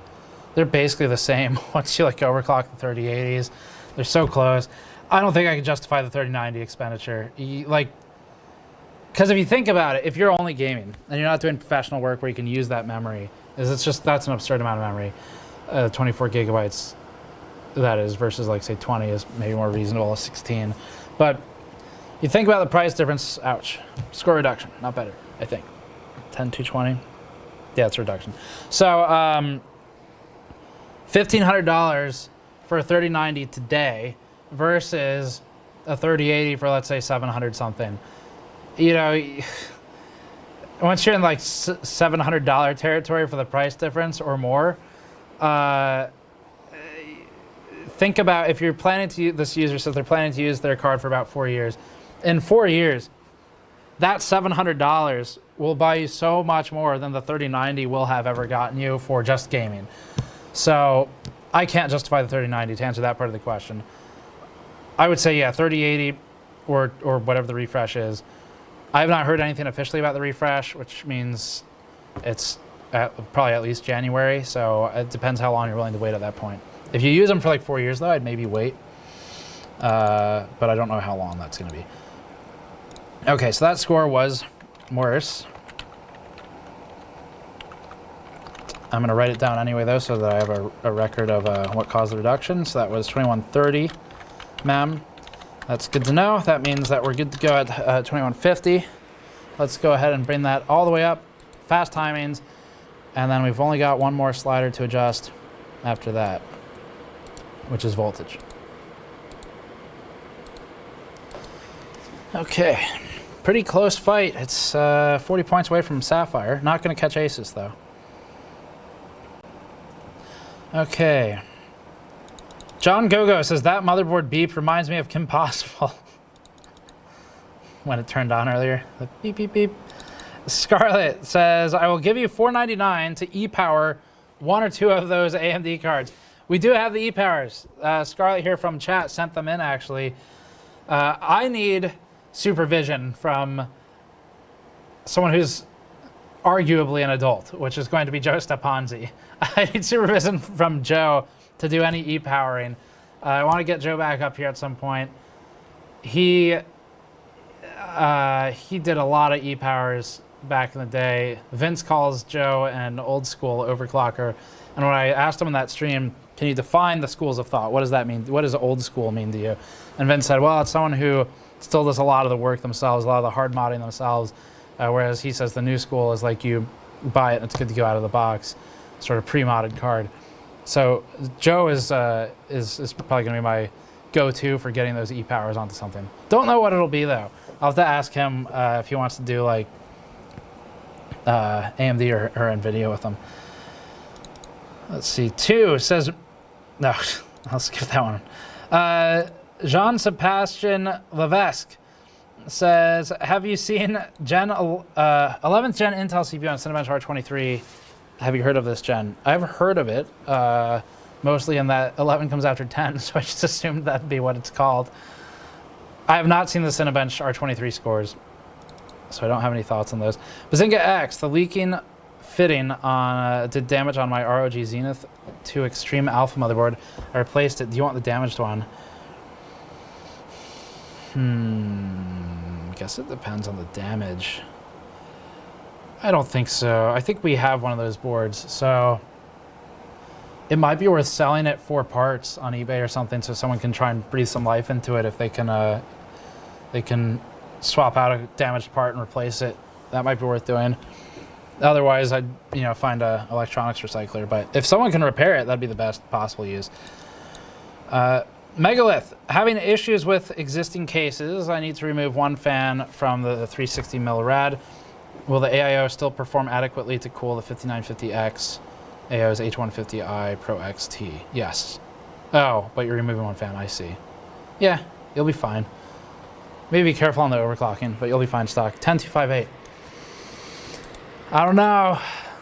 It's close. We've seen big score increases from dropping voltage this stream.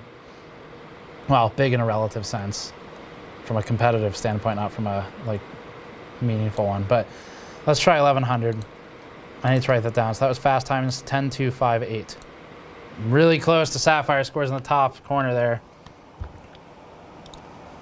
Let me write this down before I lose it in my brain. 10258.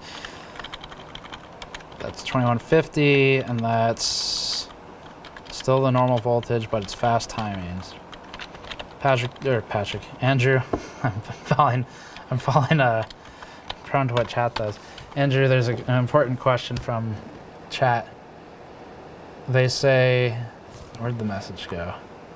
There it is. Sephiroth 952 says pancakes or waffles. That's tough. Depends which one you have easier access to. Andrew says it depends which one you have easier access to. So you just choose that one, whichever one's easier to get. Yeah. I feel like that doesn't say much for your opinion of the quality difference between the two choices. Andrew's still thinking about it. If you could only ever eat one of the two again, and they are equally accessible, he says, oh, dang. I guess waffles, because the cubbies can store your syrup. Oh, there you go. Andrew says waffles because the cubbies can store your syrup or butter, I guess. So it's a well thought out conclusion. You could also store other things like money, small coins. It's very versatile, the waffle. Unlike a pancake. What do you use for that? What do you use that for, I mean? You can hide money with it. So you can put your coins in the waffle cubbies, but you can hide your dollar bills with a pancake. That's why you ask us these questions. I see chats arguing over pancakes or waffles now. Next one is from Revenant. Steve, would you be willing to shave your head against Linus wearing Gamers Nexus shirts for a year in his videos in a repair challenge? No. Timothy Floyd. Should I worry less about the AMD GPU ray tracing performance since devs will optimize RT for consoles, which are AMD based? I don't know. Worry less in the sense of like less than, that was not the improvement we needed.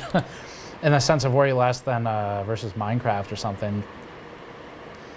But I wouldn't expect huge things out of that. As long as it's hybrid rendering and heavily rasterized still, so not a ton of RT stuff in the scene, then AMD will be better positioned.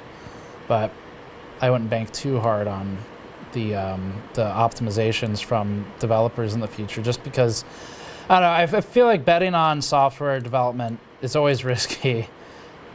Like Crysis, right? Crysis 1 was built because they just, in a way that they thought would scale purely on single thread ultra insane frequency, so that didn't really pan out that way.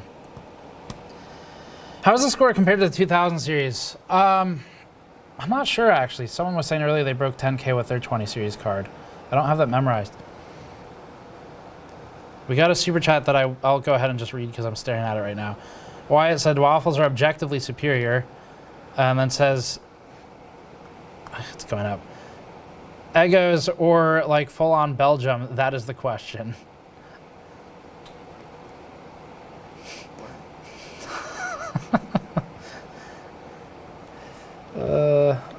Max out the min clock to 28. I guess I could try that.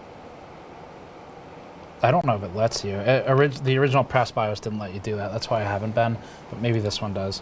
We're on the retail BIOS now. All right. David Johnson said, could Vince build or sell KP PCBs with soldered pot or welded permanently onto the die with permanent seal for installation? He could. I don't think you'd see them welded to the die. Joe talked about that actually in a stream I watched. Someone asked him about soldering the LN2 pot onto the GPU, and Joe said, he was like, well, yeah, but then what am I gonna do? Buy a new LN2 pot every time a different card comes out? So definitely, I don't think soldering makes sense there. With the LN2 pot pre-applied, that seems like it would be maybe a kingpincooling.com as in a non-EVGA product. Like if he it's just pre-assembling it for you. Sephiroth says, I'm sorry for completely hijacking your stream. That was the person asking about pancake and waffles. Bob7D, what platform do you think would be the best for someone to move to from Intel X299, where the majority of their work is Blender, Inventor, or Rhino? Blender we know pretty well. It's not quite linear, but there's a pretty direct scaling in Blender cycles with cores, and 5950X is beating down the 10980XE pretty hard with in Blender right now. So that's a good upgrade path for you, but you lose out on the memory capacity and you lose out on the bandwidth a bit. So maybe Threadripper would be worth waiting around for. TR3000 is still outdoing the 5950X in those applications that you mentioned, but we don't know for sure yet what the motherboard is going to be for next Threadripper, so I'm a little worried about recommending building based on the current ones. Horrible reduction in score. This is a great example of what I was saying earlier, where be careful when you're undervolting where it runs and you think it's a great score, a great result, but silently in the background it's nuking your performance. Does this let us do that? No, yeah, okay, there you go. That's why I wasn't doing that earlier for people recommending dragging the min slider over. You can't. It forces a 100 megahertz gap. So that unfortunately will not help. That's going to bring us to the end of the overclocks for now. I have a lot more work to do with these cards for reviews. I'm not sure when they're coming up. At this point, we have so much going on that we're just gonna have to figure it out as we go. Oh, is the video frozen? Thanks.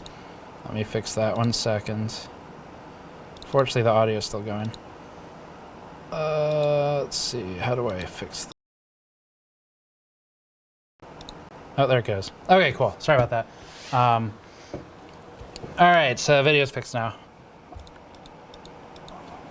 Fixed. Give a second for, what is it called? The delay. All right, so let me do the super chats here. Actually, I'll update that stream. The overlay with the scores. The highest that this one did was 10,258. We're going to stop on those 3 cards today because it's been a pretty long stream already, and I have to film a lot for tomorrow before Keegan comes in. So the final scores were 10,271, 10,399, impressive lead for the Strix thanks to its water cooling. So that's what did that. Definitely going to be a more expensive card, is real. I have not looked at the prices of that one yet. It just showed up. 10,258 for the Merc. So Merc and the Sapphire Nitro pretty damn close, and it's possible I can make one past the other with some more work behind the scenes once we do the further testing for the reviews. Okay, so let me take these super chats just through the end. We've had a thing on the screen that said we would stop reading super chats after 9:24 Eastern time, which is about an hour ago. So I'm going to read through all the ones that we have up till that point. We're not too far behind, actually. We've kept up pretty well this time. Someone in chat named Keegan Dirks says, wait, I'm supposed to come in tomorrow. Yeah, man, you're on the schedule. Come on. It's like, wait, what, really? Sean Booth said, any idea when the gold play button t-shirts will ship? I think so. Let me check. Let's see. We're actually a little bit ahead of the schedule on this. Yes, okay. So when we listed it on the store, it said we expect to ship beginning of December, and we are, I think, still on route for that. So it looks like, I think we're expecting to get them in this coming week, which means within the, I'll say over the next, like 5-7 days or so, we're going to start shipping them. So there's enough of them where it's not going to be something we can knock out in one day, but the shipping team is going to be focusing only on shipping those shirts when they arrive. So maybe give it like, I'll announce on Twitter once they're going out, and then give it like a 2 days or so for your shipping notice email to come in. Hope that helps that one. Of course, you can always email support if you have a specific question for your order, you want to update something. Toxic Soul says, did a pre-built for my dad, 1TB NVMe 2.0, 3070 tough, ASUS tough motherboard, 1TB SSD external. He wants 120 FPS 4K on World of Warships. Recommendations.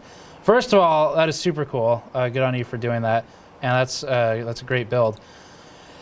120 FPS 4K. So World of Warships, I am not specifically familiar with, in that I haven't benchmarked that game ever, actually. So the specifics of that game I can't help with, but I can give you some pointers. So 120 FPS at 4K, I would stick with NVIDIA on the GPU side. You got a 3070 tough in there, so you got a good start. I'd like to know where their FPS, where his FPS is now, to know if overclocking or tuning could help. Things I would recommend doing that are free. First, I would recommend, what's the CPU? CPU's not listed. I would recommend play around with the memory timings a little bit. You don't need to, it's easy to get really frustrated by memory timings, so try to keep that in mind. Set your expectations for how long it's going to take and what you can achieve. But I would start with, try to get the memory frequency and timings tuned a little. Buildzoid has some great videos on that. And you can first start with the primary timings, then I like to look at TRFC, or refresh cycle after that. I like to look at TFAW and kind of start there. TCWL is another good one. Another thing you can do that's free is overclock the GPU and the CPU to try and get a little bit of extra performance. GPU overclocking is pretty safe at this point because NVIDIA and AMD have both put limits in to try and stop you from making their cards too good and be better than the next model up. But the benefit is that it also stops you from killing the cards. Unless you get something like a Kingpin card, then it is fully unlocked. So I'd try GPU overclocking next because you're talking 4K. CPU overclocking probably won't do a ton for you, but it depends on the CPU you got. Hopefully that helps. I would start there. You should have, the stuff we've done here in this stream applies to NVIDIA as well, where you basically apply some settings, run a benchmark, see if the score is higher or lower. Wishbone says, my gift should be in your P.O. box by this Monday. Awesome. I will go check that out. I don't remember if you specified what it was in the email, but I guess I will find out soon. So thank you for notifying me. Mustangs by Matt says, trying to get, where'd it go? Mustangs. Trying to get Seagate WD to send a few 18 terabyte hard drives for me to, quote, test, since the $600 drives just to break it is a lot. Oh, just to break the drives is a lot. Okay. Especially since the disks are thinner and more fragile as the density goes up. I did not know that. That's interesting. Makes sense, though, to cram more of them in there, I guess. Did you look at the 16 terabyte drives I sent? Yes. I think there's a shell casing from them on the back. So for those who need the context, Mustangs by Matt here tests drives by shooting them. So it's to destroy drives and destroy the data on the drives. Very effective way to destroy them. And he has sent us a couple of those destroyed drives just as background props. And I think this pretty much tells the story of how he handles data destruction for his customers and for his testing. It's I suppose, a very effective way to do it.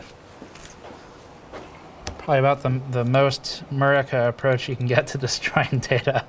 I got a sticker from someone whose name I unfortunately cannot read because that's not a language I can read. Londell Matthews says, is it okay to put my RTX 2070 back to stock when I'm not gaming? When I am gaming, put it back to overclock settings? Yeah, sure. I mean, there's not really much of a reason to do that because video cards have multiple power states. So you'll see them abbreviated as like P1, P7, P0, depending on the generation. There's different levels, but they have different power states. So when it's not doing anything and it's in an idle power state, it's not sitting there burning really hot at those higher settings you've got for your overclock. So there's not too much of a reason to do that unless you want to restore the fans. But you could set a custom fan curve, I think there's, I want to say, maybe not. I want to say software lets you do that. I want to say Precision has a button for it. I never use it. But yeah, you could definitely restore it when it's not being used. Grizz says, Der Bauer did a nice voltage mod. Think you can get a 2.75 gigahertz like the Red Devil? Probably. I'll have to watch his voltage mod and see what he did. Joseph Capra said the software is called Windows Debloater. Okay. And says, do you have any tips on how we can get a hold of these cards? And says, LMAO, thanks. Not really, no. I mean, one thing I wouldn't do at this point is sit there refreshing pages, hoping to get one. I think I'd just kind of check occasionally when you think of it and set your expectations. But be ready if it says add to cart, I guess, if you get lucky. Adrian Reyes says, can we get a new GN dominating Xbox video for the Series X? I don't think we're going to destroy that. I don't think that. I think we need that. Dave 091102. Hey, Steve, what do you think of the... oh, okay. I would make of the tech today. So Dave 091102 says, hey, Steve, what do you think Kevin from Tech Showdown would make of the tech out today? I miss him. Great channel. And then says, keep up the great content. Yeah, so Kevin from Tech Showdown unfortunately passed away. I think it was it really? It was maybe about a year ago. Tech Showdown, though, he did a lot of laptop content. And I think he'd be pretty impressed by the laptops, especially, because that was some of the content that I saw sort of the most recently was laptop coverage. So I think the Ryzen laptops and Intel's Tiger Lake stuff would probably be getting the most coverage or excitement from him right now. Thank you for the message. Mustangs by Matt says, the main issue with Windows 10 is no, he's quoting me. The main issue with Windows 10 is the entire operating system. You'll see this on the GN Memes account very soon. Hugo Balbuena says, can you overclock the reference 6800 XT and compare it with these custom cards? Oh, the reference card. Okay, gotcha. Yes, actually, we did do that. I don't think I ran Port Royal, though. We did overclock it, though. Let me pull up the numbers. So, underwater, had it running like 50 megahertz higher at least underwater, but when it was stock... No, I just have FPS numbers. Okay, so FPS numbers, we were seeing like a couple percent improvement. It was between like 2% and 7%, depending on the game. I think there might have been one that was a little higher than that. So these numbers, we can do a quick comparison based on the notes I took earlier to see what kind of relative scale you get. So let's take the high end of both. Actually, let's shoot the middle. So 2 to 7, let's just be generous, call it 5%. Versus one of these, who had a good score uplift? Sapphire is reasonable. 10,271 minus 9408 divided by 9408.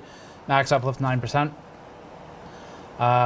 So if we're assuming this is one of the more generous titles for scaling, then you might get an extra couple percent out of the partner models versus the reference.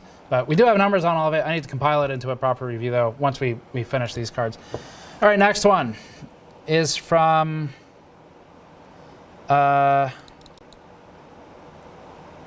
Brian Harkness says, I would love to see GN test the performance of these heavy-duty GPUs in a small form factor case. Are you planning to do any? Just the O11 Dynamic. I don't know if you call that SFF, though. It's a pretty big SFF case. Unfortunately, no, not right now. DMOWB, we're almost through the end of these super chats. It looks like maybe a couple more pages. Says the specs of their system and says, system powers off when playing Satisfactory at 1440p standard clocks. Stable with 65% power target next one. Power supply issue or something else. If the system's powering off and it's not overclocked or anything, with the 3090 in there, 3090 FTW3 Ultra, I bet, 65% stable. I bet you're tripping OCP. I bet that's what that is. I bet you're tripping a 12 volt OCP somewhere. So first thing I would try is a different power supply. If you can maybe buy and return one or something, you might pay a restocking fee, but that would at least allow you to quickly troubleshoot it. Matt Lantry, is a 750 watt power supply required for 3080? Would 650 be sufficient? Depends on the rest of the system. 650 can be sufficient. We have power testing on that for the reviews. Toxic Soul says, my dad has a 1070 for 4K 60 hertz for World of Warships. Is the 3070 Tough Edition and a 10700K enough for 120 FPS 4K on a monitor? 120 FPS 4K on monitor he wants to get. So like I said earlier, I haven't tested World of Warships. I don't know what kind of frame rate to expect out of the game, but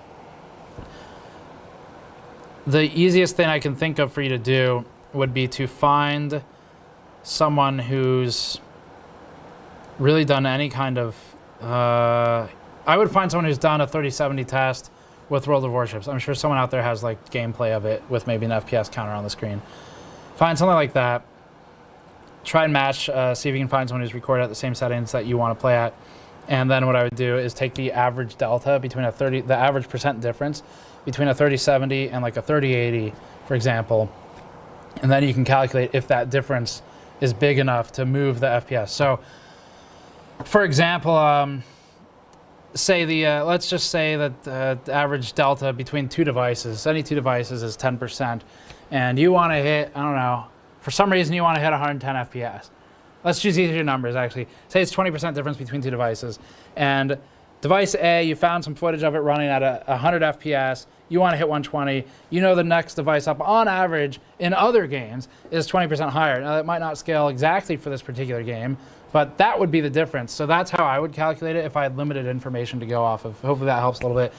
Percent difference, just do new minus old divided by old, multiply by 100 once you get that number. PHXX Gamer says, Salve Brazil. Greetings. Zenthoshin says, I joined the GN Discord to avoid forum trolls. But I feel like my questions might be wasting their time. Any advice on this awkwardness? I'm sure I don't think you're wasting anyone's time in there. If someone's looking at like the advice, there's a specific advice channel. If someone's looking at that, they're there to help you out. So I don't think anyone's going to feel like that. Definitely don't be afraid to ask those questions about like the build you were talking about earlier. PHXX, no message. Technical Fool. Thought of extreme overclocking, old GPUs for the lulz, question mark, Voodoo pass-throughs and power VR cards and such. Voodoo's cool. I mean, yeah, I think that'd be fun. If you got one, then go for it. The Voodoo is just fun because it's rare at this point. Okay. Oh, actually, this is a good point. I see people are saying ask Jay. That is a good point. The World of Warships question, Jay would probably know. He's a big fan of that game. Maybe you could try tweeting at him. Be careful with your wording. He can be prickly. Tweet at him in a nice way and ask him for help with World of Warships. I'm sure he'd be happy to help out if he sees it. He gets a lot of tweets. He does play that game a lot. Okay. Andrew Fife. Would a 3070 or 3080 be a better pairing for a 3900X at 1440, 144 hertz? Still on my 1060, trying to decide if the 3080 is worth the extra money. Good question. So 37 to 3080 for pairing with 3900X at 1440p 144. I mean, I don't know, 3900X, you're gonna be a little limited on the frame rate there at the top end. So I'm inclined to say 3080. That's my gut reaction, but I also don't want to force like spending extra money when it might not be necessary. I think 3080 is going to be the safest play there for that, but you might be a little limited on the top end by the 3900X. Okay, we've got how many more of these? Looks like the rest of these are not too complicated as questions, so read through the rest of these. What was that question? 39, 30, 70, or 3080. Okay, there it is. Bunny Side Up said, I've been looking at a Norco Storm 2 as my first mountain bike, $800. Do you think bikes like that and the Giant Talon 2 are bang for the buck bikes? Yeah, I think so. Well, let me look up the Giant Talon 2, actually. I'm not familiar with that one. Yeah, that's just from a glance. Looks okay. I don't know if it's still around, but the Specialized Hard Rock was a really good starter bike at like $500. And then the Stump Jumper probably runs higher because it's full suspension. But you can get used to be able to get used Stump Jumpers for like 800, 700 to 1,000 at the higher end. And those were a really good starter bike. But I think with how in demand they are now, you probably have trouble getting one of those used. So I think 700, 800 is about right for a starter mountain bike if you're really looking to get into it. I think that will put you in a position where it's going to probably put you on a hardtail, which I think is ideal for learning. You don't really want to jump into full suspension because you don't pick up the same skills that will transfer later. You start on a hardtail, it's going to force you to learn how to absorb impact and get over bumps and stuff. Because you don't have that rear shock doing work for you, and those skills will transfer to full suspension later. So, yes, I think those. Let me look at Norco Storm 2. Those seem. That seems all right. It's definitely a very simple bike because the geometry. It's extremely simple geometry. Watch out for that seat tube height on the Storm 2. Try one out. See if you can go to a store like REI or something and test fit one. Make sure the seat tube height's not too high. But those look okay for starters to me. Call Me Max says, here, 20 Mexican pesos. Have a Corona, my dude. Gotta be careful saying that word on YouTube. They'll demonetize us. I think they actually stopped doing that, finally, but I'm still afraid to say it now. Thank you. Toxic Soul says, I just want to know if 3070 and 10700K can be enough for 120 FPS 4K. Oh, I answered that one. Got you. Yeah, got you a couple times on that one. No, the AMD bike is not the best bang for the buck. Acalon Says, Steve, with my setup being exactly the same, no new USB devices added. Since I reset my Windows, I keep having my 4K cam link crash due to USB bus overload. Telling me to plug into a different bus. Any ideas? Did you say you tried the only thing I can think of would be just try different USB ports, especially in the back of the system, until you get one that's connected straight to the CPU instead of the chipset. I don't know if maybe that would help. Not familiar with Camlink though, sorry. King Drazar. Let's see, it says, great live stream. How long do you think the 9900K will be valid for? Plenty long. Do you think it will become a bottleneck in the next couple of years? Yes. If you buy new stuff in the next couple of years, probably at some point. But it's still, you know, it's still a good CPU. It's not, like, relative to now, I wouldn't buy it again. But it's still objectively a good CPU. So until you're unhappy with, like, I don't know, frame times and frame pacing or something, which seems kind of unlikely for that to happen with the core and thread count too soon. I mean, I think you got a couple years on it still, depending on how you pair the GPU with it. Tiki832, hey Steve, what CPU to recommend for full history Dwarf Fortress World Generation workloads? Funny question. I have absolutely no idea for Dwarf Fortress, but Ian Cuttress actually bothered to make a Dwarf Fortress benchmark, and I am happy to recommend you check out his Dwarf Fortress benchmarks because I think he worked pretty hard on it, and no one has really done it before. Like, I mean, Dwarf Fortress, there's not a lot of data out there. So Ian writes for Anantech, if you don't know, anantech.com. And I don't know if their bench page is updated. They've got this drop-down thing. You can choose the bench and sort by CPUs. That might be a good place to look. But otherwise, their most recent reviews of CPUs, he should have DF benchmarks. Or tweet at him. Ian's pretty active on Twitter. He'll probably respond and see your question. I'm sure he'd be thrilled to help with a Dwarf Fortress CPU selection. DJ V1AD. I'm excited for Cyberpunk. Current setup is a 3600 RX 580, currently a 1080p setup. Thinking going 1440. Would a 6800 XT with 3600 be okay or bottleneck? 1080p, the 3600 is going to limit you. For sure. But, so if you look at our CPU reviews use a 3080, fairly close to a 6800 XT relatively. And a 6800 XT is arguably a little stronger in the setup you're talking about. The 3600 is not the top of the CPU charts with the 3080 in our CPU reviews, which means it will limit the 6800 XT at those 1080 1440 resolutions. So it will bottleneck. 3600 is still a great CPU. I don't know that I would upgrade yet. I might skip a generation if I were you. PJS 1987 sent a sticker. Thank you. Grizz says, until now, I don't see any mentioning of the CPUs in the benchmarks since it's an AMD feature. Nice stream, by the way. I'm assuming you mean what CPU we were using. I used the 10900KF for this. Smart access memory doesn't really matter for what we were doing today, which is just like for like comparison between the AMD cards. What is that keyboard? It's horrible. Thank you. I don't know. Josh Randall 85. I have a 5600X and 3200 megahertz G-Skill Trident Z Royal. Is it worth upgrading to 3600 or 4000? Cheers. Worth? Maybe not. If it's like 3200 CL14 command rate 1, then no. If it's like CL18 or something, then yes. Terry S. We are almost to the bottom of these. Because AMD hardware is in consoles, oh, I answered this one. Do you think developers will start to optimize for AMD architecture? Could AMD benefit in future titles? Benefit, yes. I don't think you're going to see AMD overtake NVIDIA in raw ray tracing performance necessarily. They'll probably close the gap, but I think they need some more hardware thrown at it too. Data Q. Steve, was burned by Radeon 7 literally or monetarily?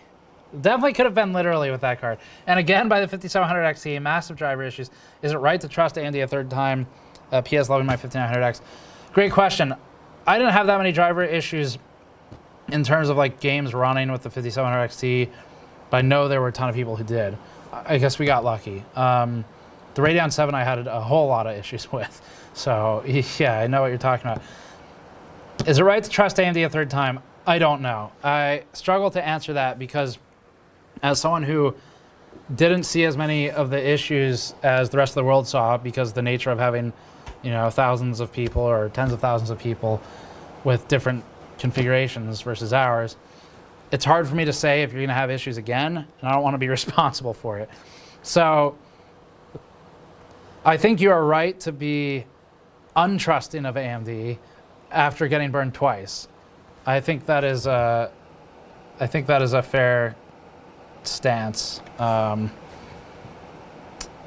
Yeah, I think I would maybe wait a little bit. That's probably the best move. Wait a little bit and see what the user comments filter out to. Dave091102. Oh, I got yours. Zach L. Got yours a little bit ago.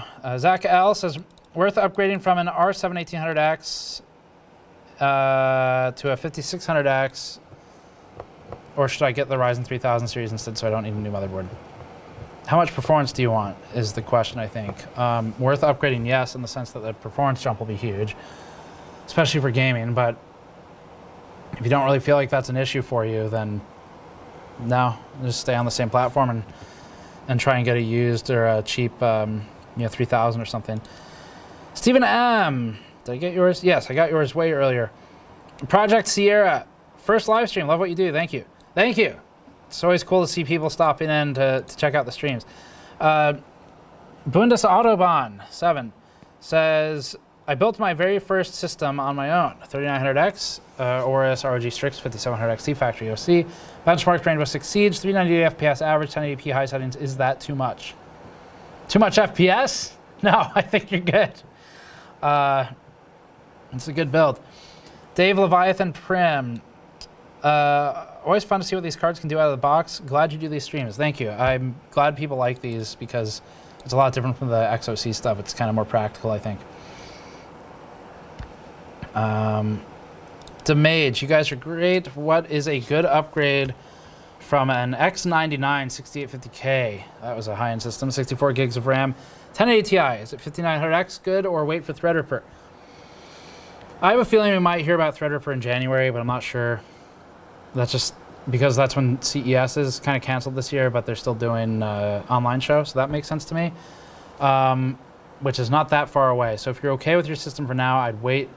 Because you're talking high-end professional system, really expensive stuff, I'd wait as long as possible. But 5900X is also very good, though, so it would be a huge upgrade for you. I would probably wait a little bit.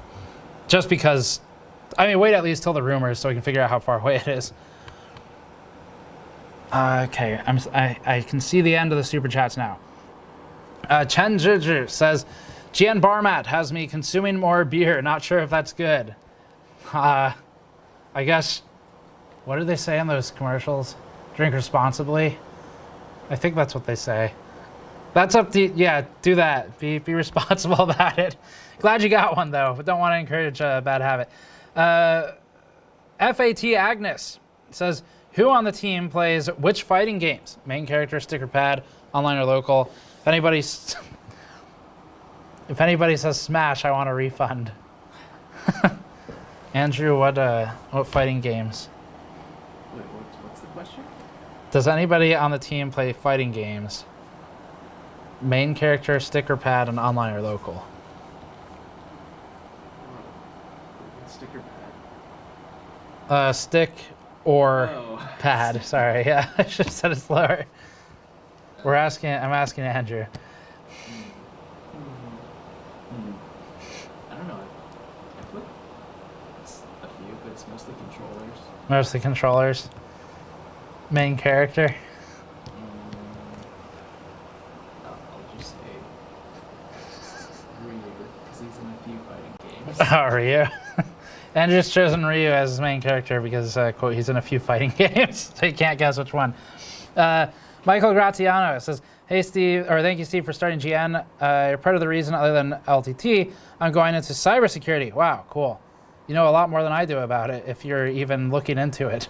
I hope this helps. Good luck with the OC. Thank you. The OC went very well. That's super cool to hear, and I'll tell Linus next time I talk to him. Okay, last two. I can't read this name. I think it is in Cyrillic, but it says 3080 or 6800 XT for VR, Steve. I'm not sure. That's high resolution territory. I'm guessing NVIDIA might have an edge there, but I'm not sure. I haven't tested VR in a long time. And last time I tried it, it barely mattered once you're at the high end. But maybe that's changed by now. It's been years. Okay. Victor Flyberg. Is a 6800 XT AIO worth it compared to Air? Well, it'd be worth it in the sense of lower noise levels at a given temperature. So maybe. Depends on how sensitive you are to noise. But we did some testing today on that, and that should hopefully help you out. But otherwise, we'll have the full reviews to answer that question properly once I can get through all the cards. So that's it for this one. Thank you all for watching. The very quick recap for anyone who just jumps to the end in the archive, which I don't blame you. We'll try and film a recap upload, but quick recap is Sapphire Nitro ended at 10,271 points. Strix Hybrid 10,399, impressively high compared to the others, thanks to its liquid cooler, I think. And then XFX Merc 10,258, not too far off the Nitro. And we did not run into frequency limitation issues until the XFX card, where the slider limited us eventually. Then for memory, we're about 2150 on about everything. 2140 worked best on the Strix, and 2150 worked best on the XFX card. And then fast timings did in fact help with the scores. So that's it for this one. Thanks for watching. We will, I guess we'll be back soon with hopefully a recap, and then we've got plenty of reviews coming up. The lens is closing. You go to store.gamersnexus.net to help us out directly, and I will see you all next time.